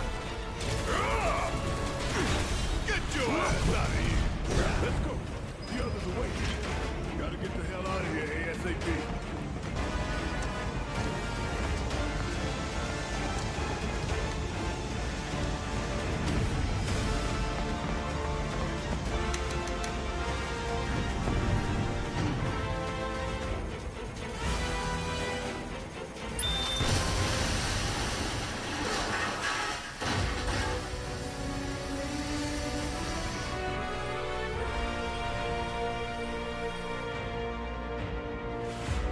Sir.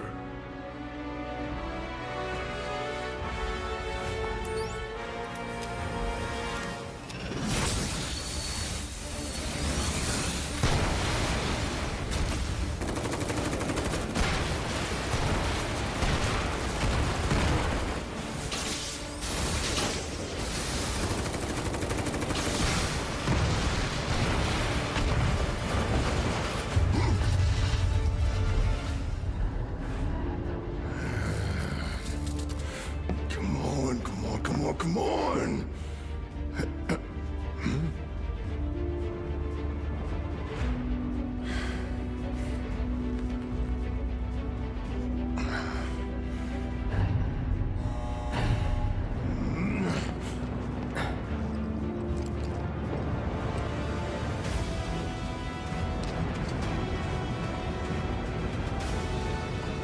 Doors open!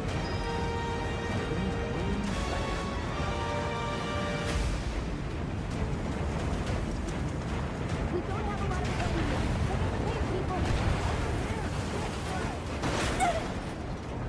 Can you walk? If I couldn't, believe me, you'd be the first to know. I'll take that as a yes.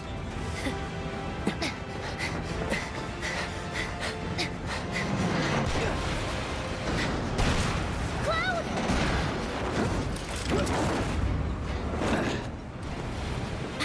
Okay, that was pretty cool. All right, come on.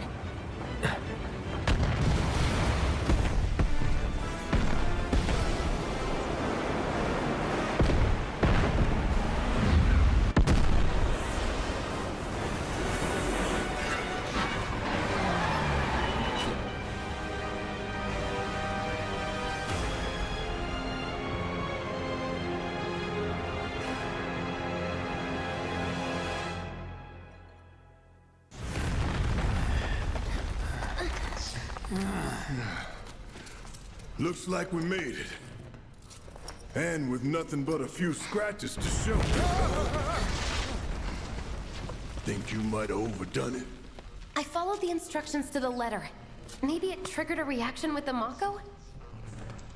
Well, let's hope the city's still in one piece. But the planet's what matters, right? I mean, this must have helped some.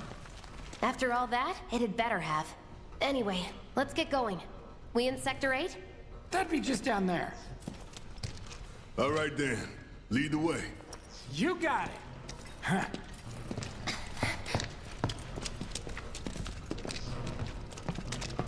Watch out for live wires. They're everywhere.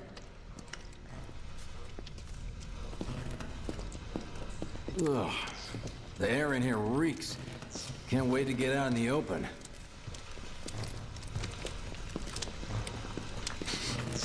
Man, what is that? I've never smelled anything so foul. Oh, it's me. Gotta do something about that, and soon.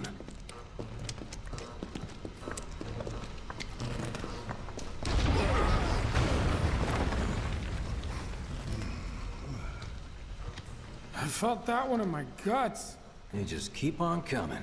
We need to get out of this place. Was it the Mako density? The primary explosive? The blasting agent? Hey, we can figure that out later. I'm running on empty here. You can refuel at the base. Next time I'll have to bring a little pick-me-up. How much farther do we have to go? Not far.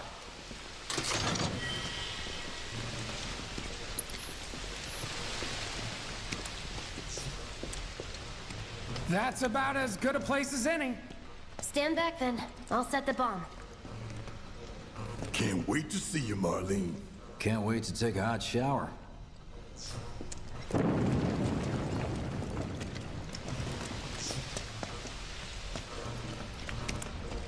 She's good to go.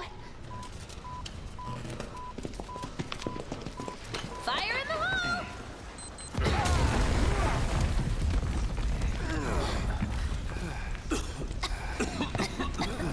You sure told those doors. Let that be a lesson to anything that gets in my way.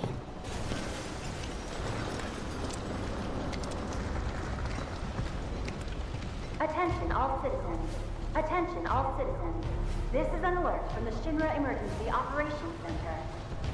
Unidentified intruders have detonated a bomb inside Mako Reactor 1. Multiple explosions have been confirmed, as well as ongoing fire. In response, a disaster warning has been issued in Sectors 1 and 8. Structures in the area are at high risk of collapse, rendering the entire sector hazardous. Therefore, all residents of Sector 8... No way. This couldn't have been us, could it? But what if it was? What's done is done. Merc's right. It ain't pretty, but we can't stop now. This was just the first reactor, and the planet won't be safe till we get the rest. Yeah. We always knew this was gonna get messy. And this is only the beginning. Y'all gotta look at the bigger picture here. Nothing worth fighting for was ever won without sacrifice. Though you may not be crying out, I know you're in pain, just like the planet. But it's okay, cause I'm here for you, to help take the load off your shoulders. Your fears, your worries, your concerns, and yes, your fees. Whatever your problem, I got you. So, what's our next move, boss? That's easy enough. We get our asses home.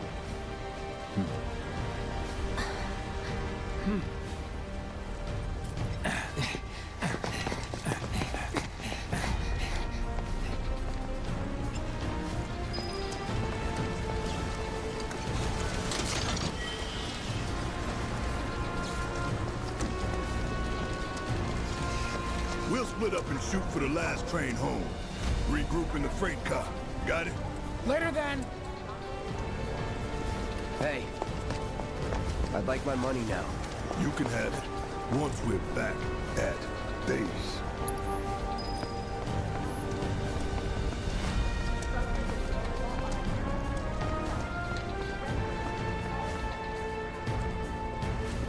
Yoo-hoo.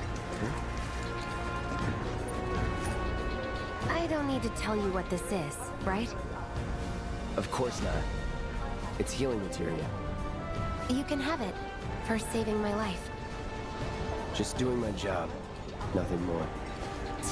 Yeah. Fact is, I'm lucky you were there.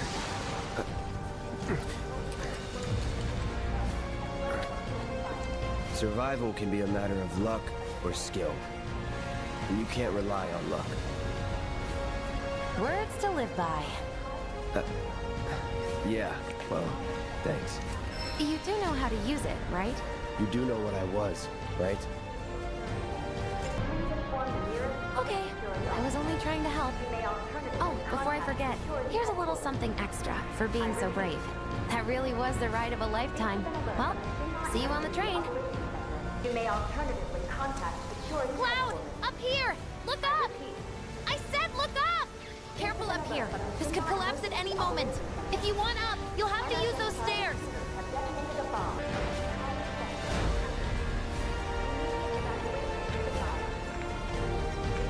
What? Why?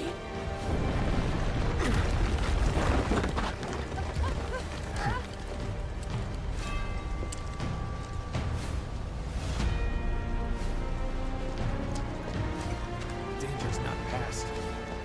That is terrifying. If you can, give us a sign. Send a stretcher.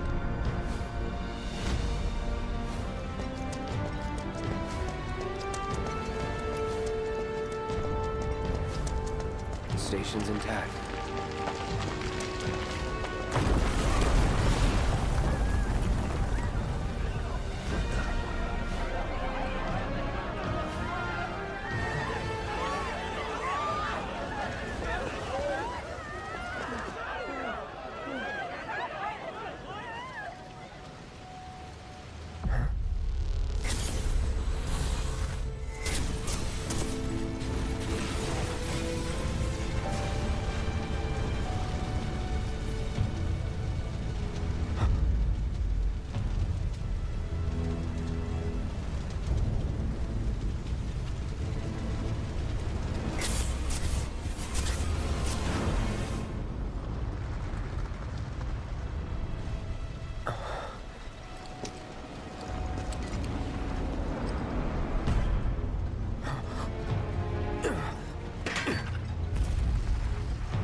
It couldn't be. But then...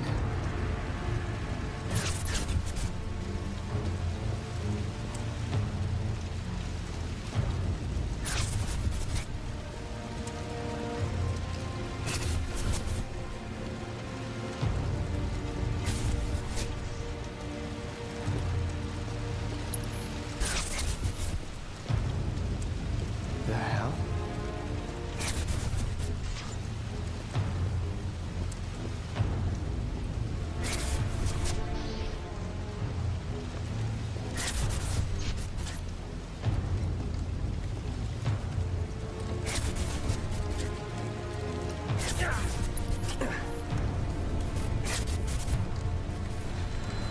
Wait.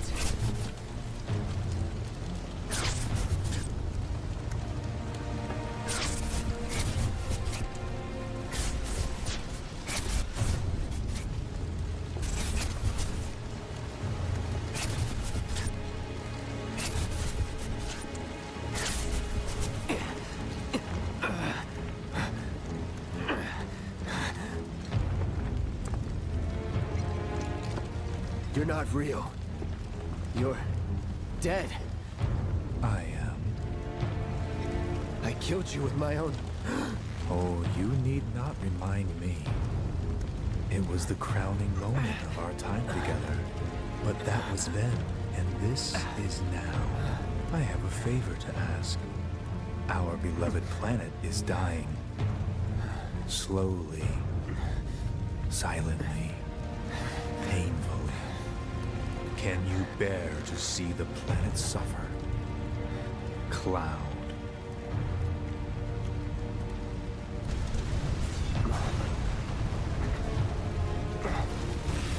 for the planet to die. So many things will be lost. Your hometown that burns so bright. The sound of her voice, pleading for me to spare you. The shiver of her flesh yielding to cold steel.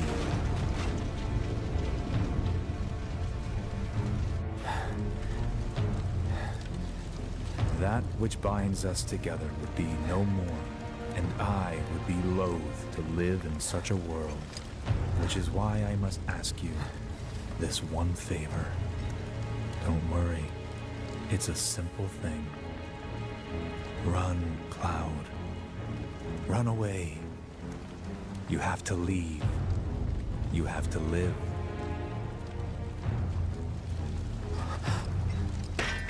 You bastard!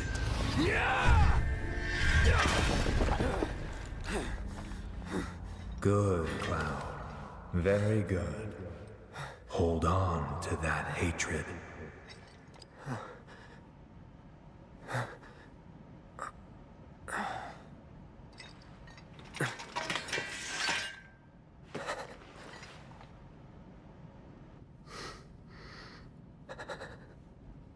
I'm seeing things.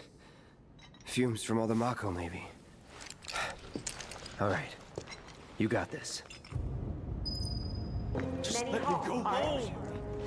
Sure, we could try the alley, but is getting to the station really worth breaking our necks over? Yes, because we won't. This is an alert. Get me out of here, please! An evacuation order has been issued to the occupants of buildings in the vicinity of the Sector 8 Expressway.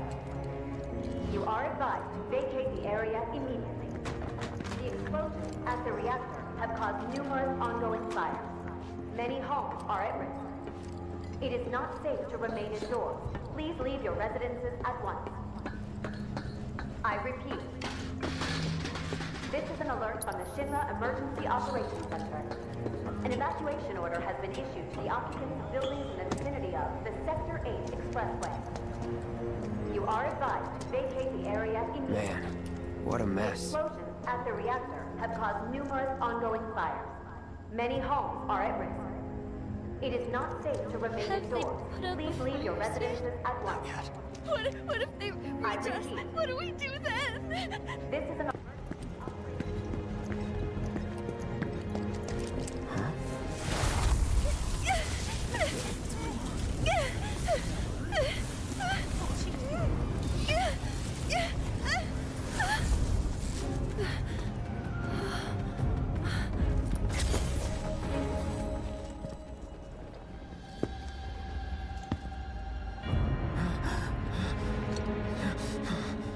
You are too weak to save anyone. Not even yourself. Are you okay? Hey, are you okay? I'm fine. Here, this is for you. Huh? A flower? That's right. It's a gift. You know, for scaring those things away. What things?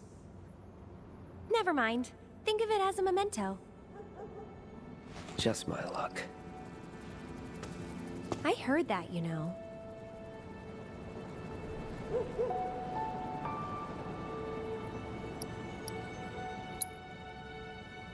How much? Well, that depends on the customer. In your case... it's on the house. Huh? Lovers used to give these when they were reunited.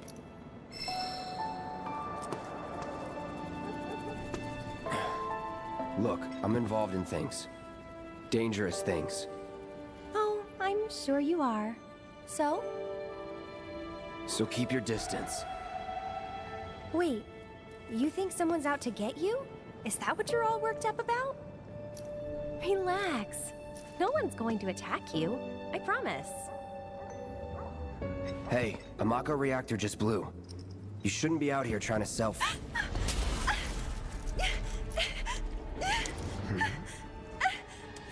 Help me!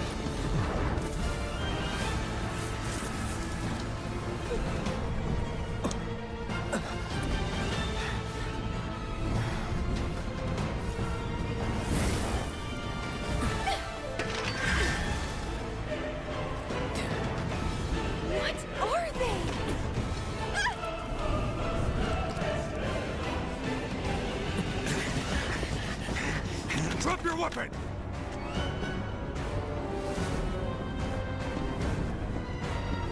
Are you blind?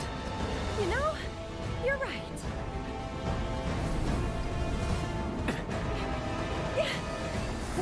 Wait! Nice meeting you.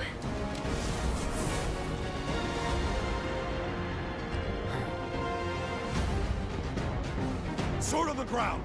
Right now!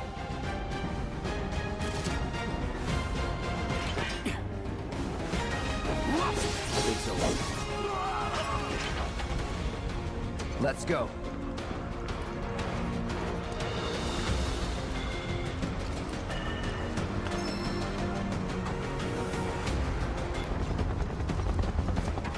So much for the direct line. Find another way. Use the rooftops, maybe. But the rooftops are clear.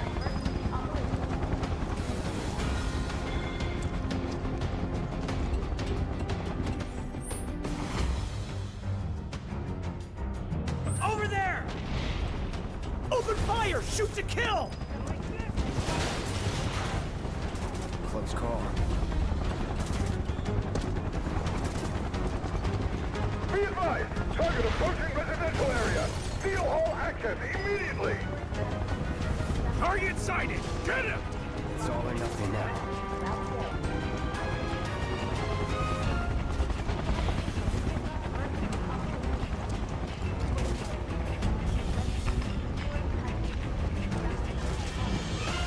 Don't underestimate him! I'll show you!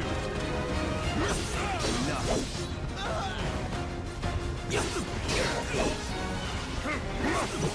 That's it. Let's do this. Better give up now! Not bad.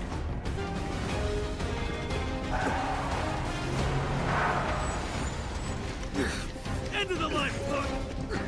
I'm gonna enjoy this!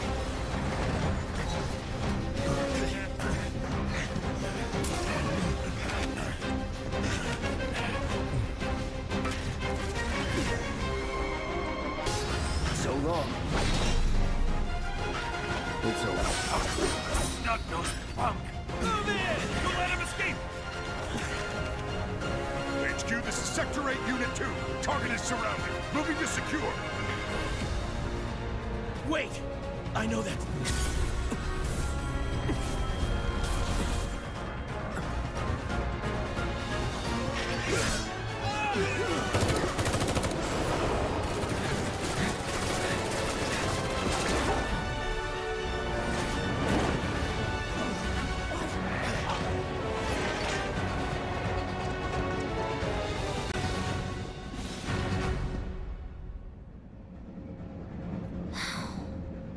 Guess Cloud won't be joining us after all. No need to assume the worst. I'm sure he's fine. You saw him in action, didn't you? Guy's a soldier. Goddamn one-man army. You think he's a keeper? On my go.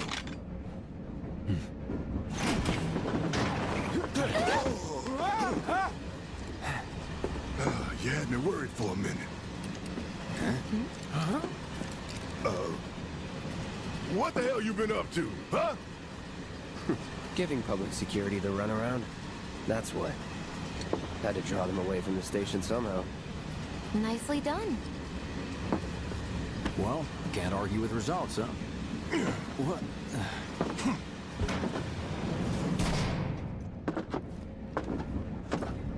Wait. Got a question for you all. What?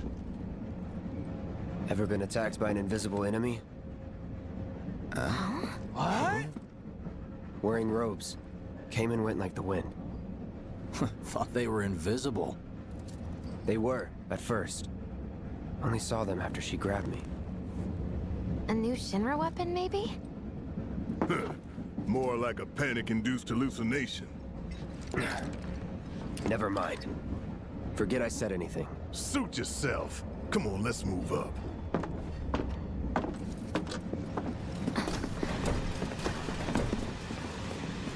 A lot of people here. And in the freight car, too. Because of the evacuation order, maybe? Lucky us. We've got a crowd to hide in. Head for the front of the train and hold there.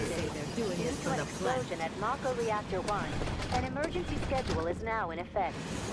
Your understanding and cooperation is appreciated. It's like the end of the days.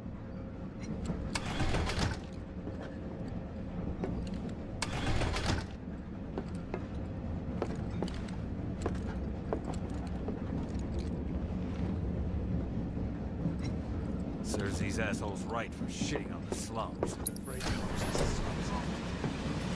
Just wanted to be home. Sector 8, back to normal. Are you the one who Man, everyone's on edge. Of course they are. Hey, Cloud. If you're about to unburden yourself, don't. Yeesh. You don't make it easy. Stop that right now! All I want to do is pass out. I'll be nice and talk to you. Mind? Hey, got a sec? Should have never gotten out of bed this morning. Just called in sick. Just leave me alone, all right? You're, holding up pretty well, huh? Even after what we saw at the station and all over Sector 8? I'm a soldier. Wow. Why don't you learn to My take a hit, hands are still buddy? shaking. You get used to it. Something to look forward to. Or maybe not. You see, my daughter now lives in Sector 8, so... Do you think Wu Tai's to blame? Mr. Shinra catch the bad guy? Little help, Cloud? Please? I can't stop thinking about it. The bomb I made shouldn't have produced an explosion that big. It doesn't make any sense. The explosion triggered a reaction with the Mako. You said so yourself. That was my first guess, but shouldn't a reactor have fail-safes to prevent that kind of thing? Nah, You mentioned invisible enemies back there, right? Right. No. I'm just looking for excuses for something that was clearly my own fault. Gotta own up to it if I'm gonna learn from this and move on. Thanks, Cloud. You're a good listener.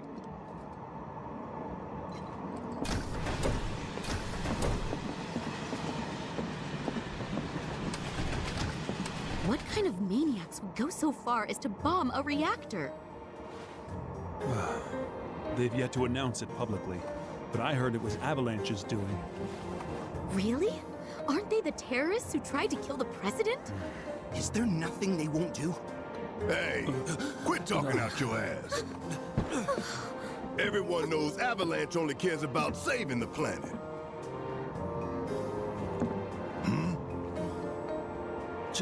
Just who do you think you are? A law-abiding, concerned citizen. Law-abiding? Really? Shh. Don't antagonize him. In my humble opinion, that explosion was a message. A message to the bastards bleeding our planet dry. Think they got it? Heard it loud and clear? Y'all's masters? We will not submit to intimidation or violence, but work together for peace and prosperity. That is how civilized people change the world. That's right. That is the Shinra Creed.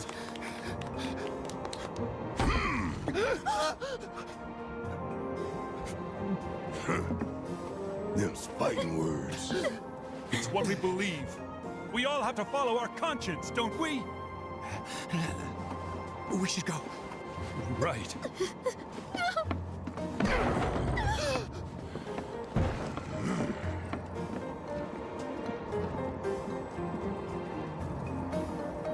Oh, dear. I didn't hear anything. You gotta believe me. You hear that, suit? Shinra Creed my ass. We're the good guys, damn it. You hear that, suit? Shinra Creed my ass. Man, this train is slower than molasses, am I right? They'd probably kill us if they knew we were the ones responsible. Well, I get it if you can't relate. Shower might help. A long, hot one. Calm down. It's just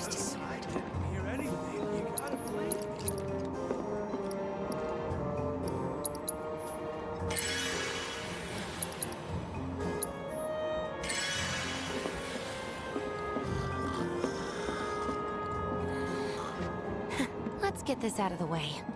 Personally, I find visual aids make the dull stuff a lot more bearable. If it helps, think of it as an initiation rite. How many times do I have to tell you people? I'm not... There's such a thing as playing too hard to get. So, here we've got a wireframe model of the great city of Midgar, complete with massive steel plates suspended 300 meters above ground level. Atop which stands a shining beacon of civilization. The whole system is sustained by the Mako reactors, which feed the insatiable appetites of the public. The train will be passing through an ID checkpoint shortly. This here is the train's route. As you can see, it'll take us around this main pillar. Look, we're about halfway through it now. They've set up a checkpoint here to scan the IDs of all passengers heading in and out. Date of birth, residential status, criminal history, all that and more is automatically cross-referenced in their databases. Public security wouldn't have it any other way. Heads up.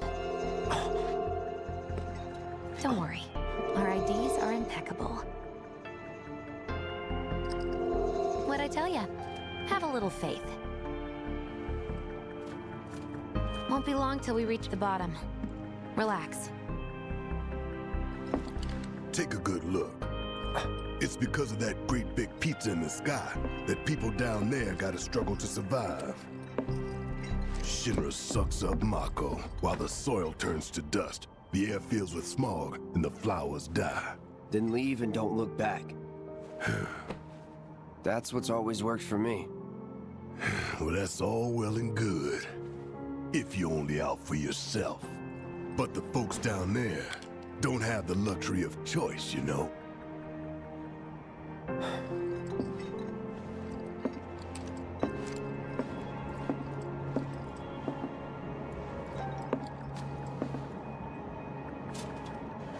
Like this train, I suppose. There's only one way it can go.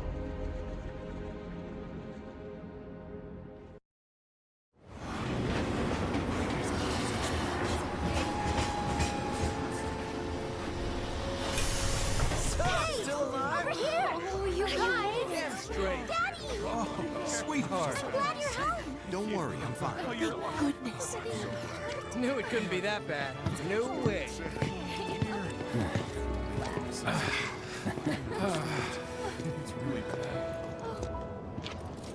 Hot damn, we are good! Yes! Bombs detonated 1, members lost 0. And one step closer to a brighter future. Hell yeah! Guys! Lower your voices, huh? People are listening. Oh, right. Now get some R&R. You've earned it. Just be ready for the next mission, all right?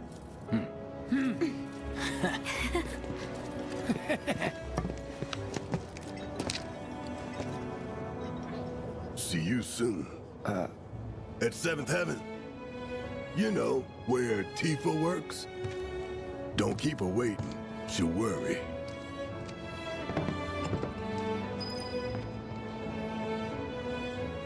Not long now, honey. It was a nightmare. Fires everywhere. Huh. Mako is the lifeblood of the planet? Yeah, the hell it is. Goddamn eco-warriors with their dumbass posters. I tear them down and they're back up inside of an hour. Like I've got nothing better to do. I mean, look at all that steel work. You trying to tell me that's not progress?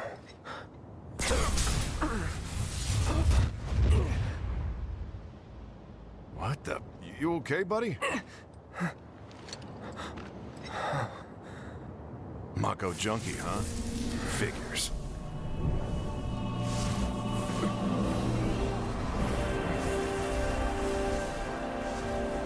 You again.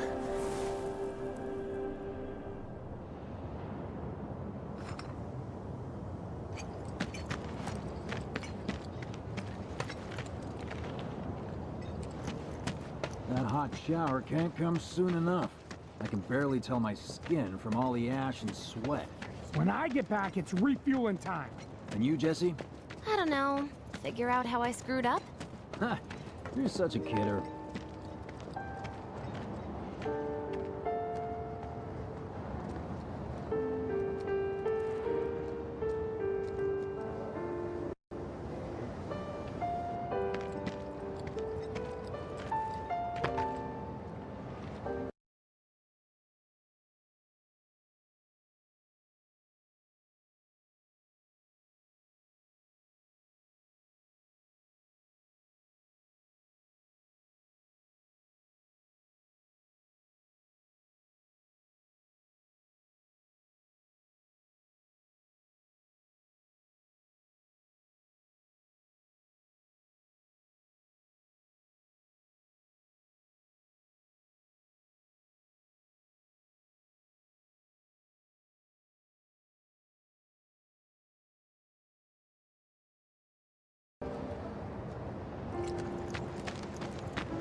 Wow.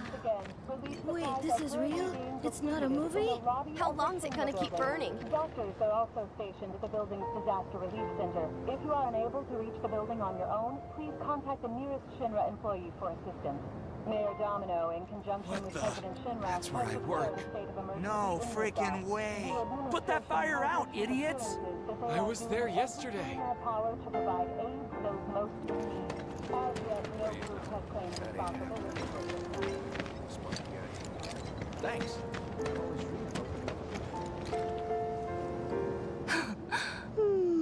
Arlene. Daddy, you're home! That's right, Angel, I am. Have you been a good girl? Yeah, I've been helping Tifa. Oh, you did you? Well, well. You made it. Where'd you get that? I can't remember the last time I saw a real one. Huh?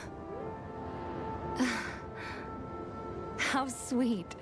When did you get so thoughtful? A guy can change. Has been 5 years. Huh? I need to talk to Barrett. Right. Come on in. Daddy, the Mako place blew up. Everyone on TV's talking about it. Don't you worry about all that silliness. Daddy's here and he's not going anywhere tonight. Now turn that thing off and let's get you to bed, huh? Contact the nearest Shinra employee for assistance. Mayor Domino.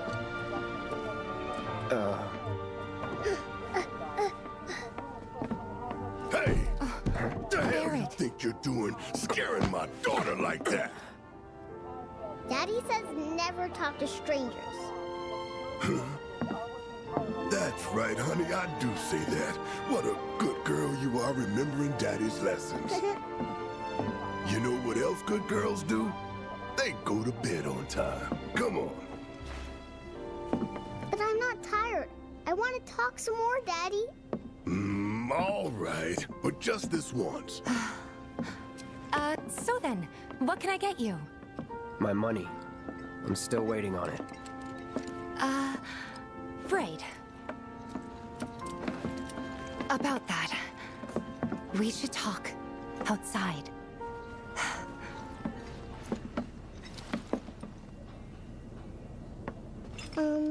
Daddy? Did the people who died all return to the planet? Of course.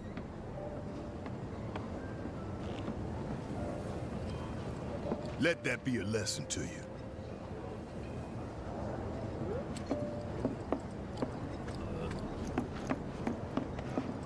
Before we get on to money, there's an empty apartment in a place just down the road. It's nothing fancy, but I was thinking you could stay there for now. The landlady's a big friend of the cause, so you wouldn't even have to pay rent. Sound good? Sure does. Thanks. Follow me then. How was it up on the plate? It was chaotic. Sorry for dragging you into all this. It was wrong of me to put you in danger like that. I promise I won't do it again. Danger's part of the job. Don't worry about me. I'll try not to. Always happy to help stick it to Shinra. Not good at all. Apparently he was fishing for info. So, you make nice with everyone? Much as I could, all things considered. Maybe not enough for them. Good. You had me worried. You're not exactly a people person. I'll give you that.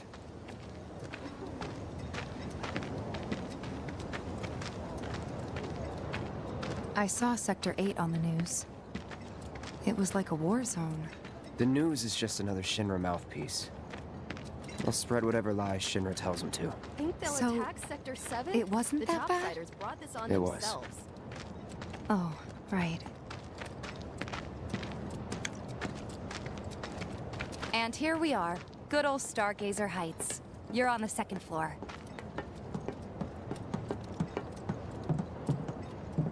Room 201 here is where I sleep. Don't have time for much else, what with 7th Heaven and all. Not even time to decorate.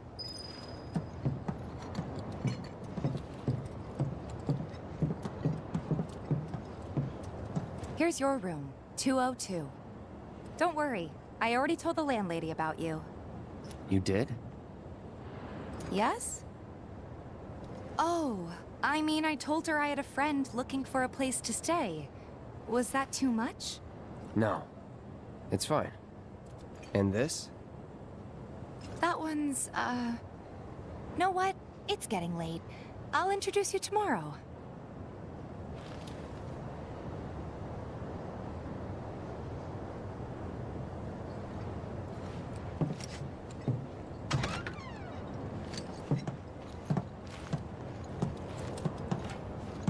It's a little bare, but should be enough to get you through the night. If you want anything else, we can always get it. There's one thing. My money. You guys owe me 2,000, remember? I do. And we'd love to settle up, especially since this was your first job for us, but... That's it? Sorry. We spent the rest preparing for the mission. That really is it. But not for long. I'm collecting money for filters tomorrow, so I can pay you after.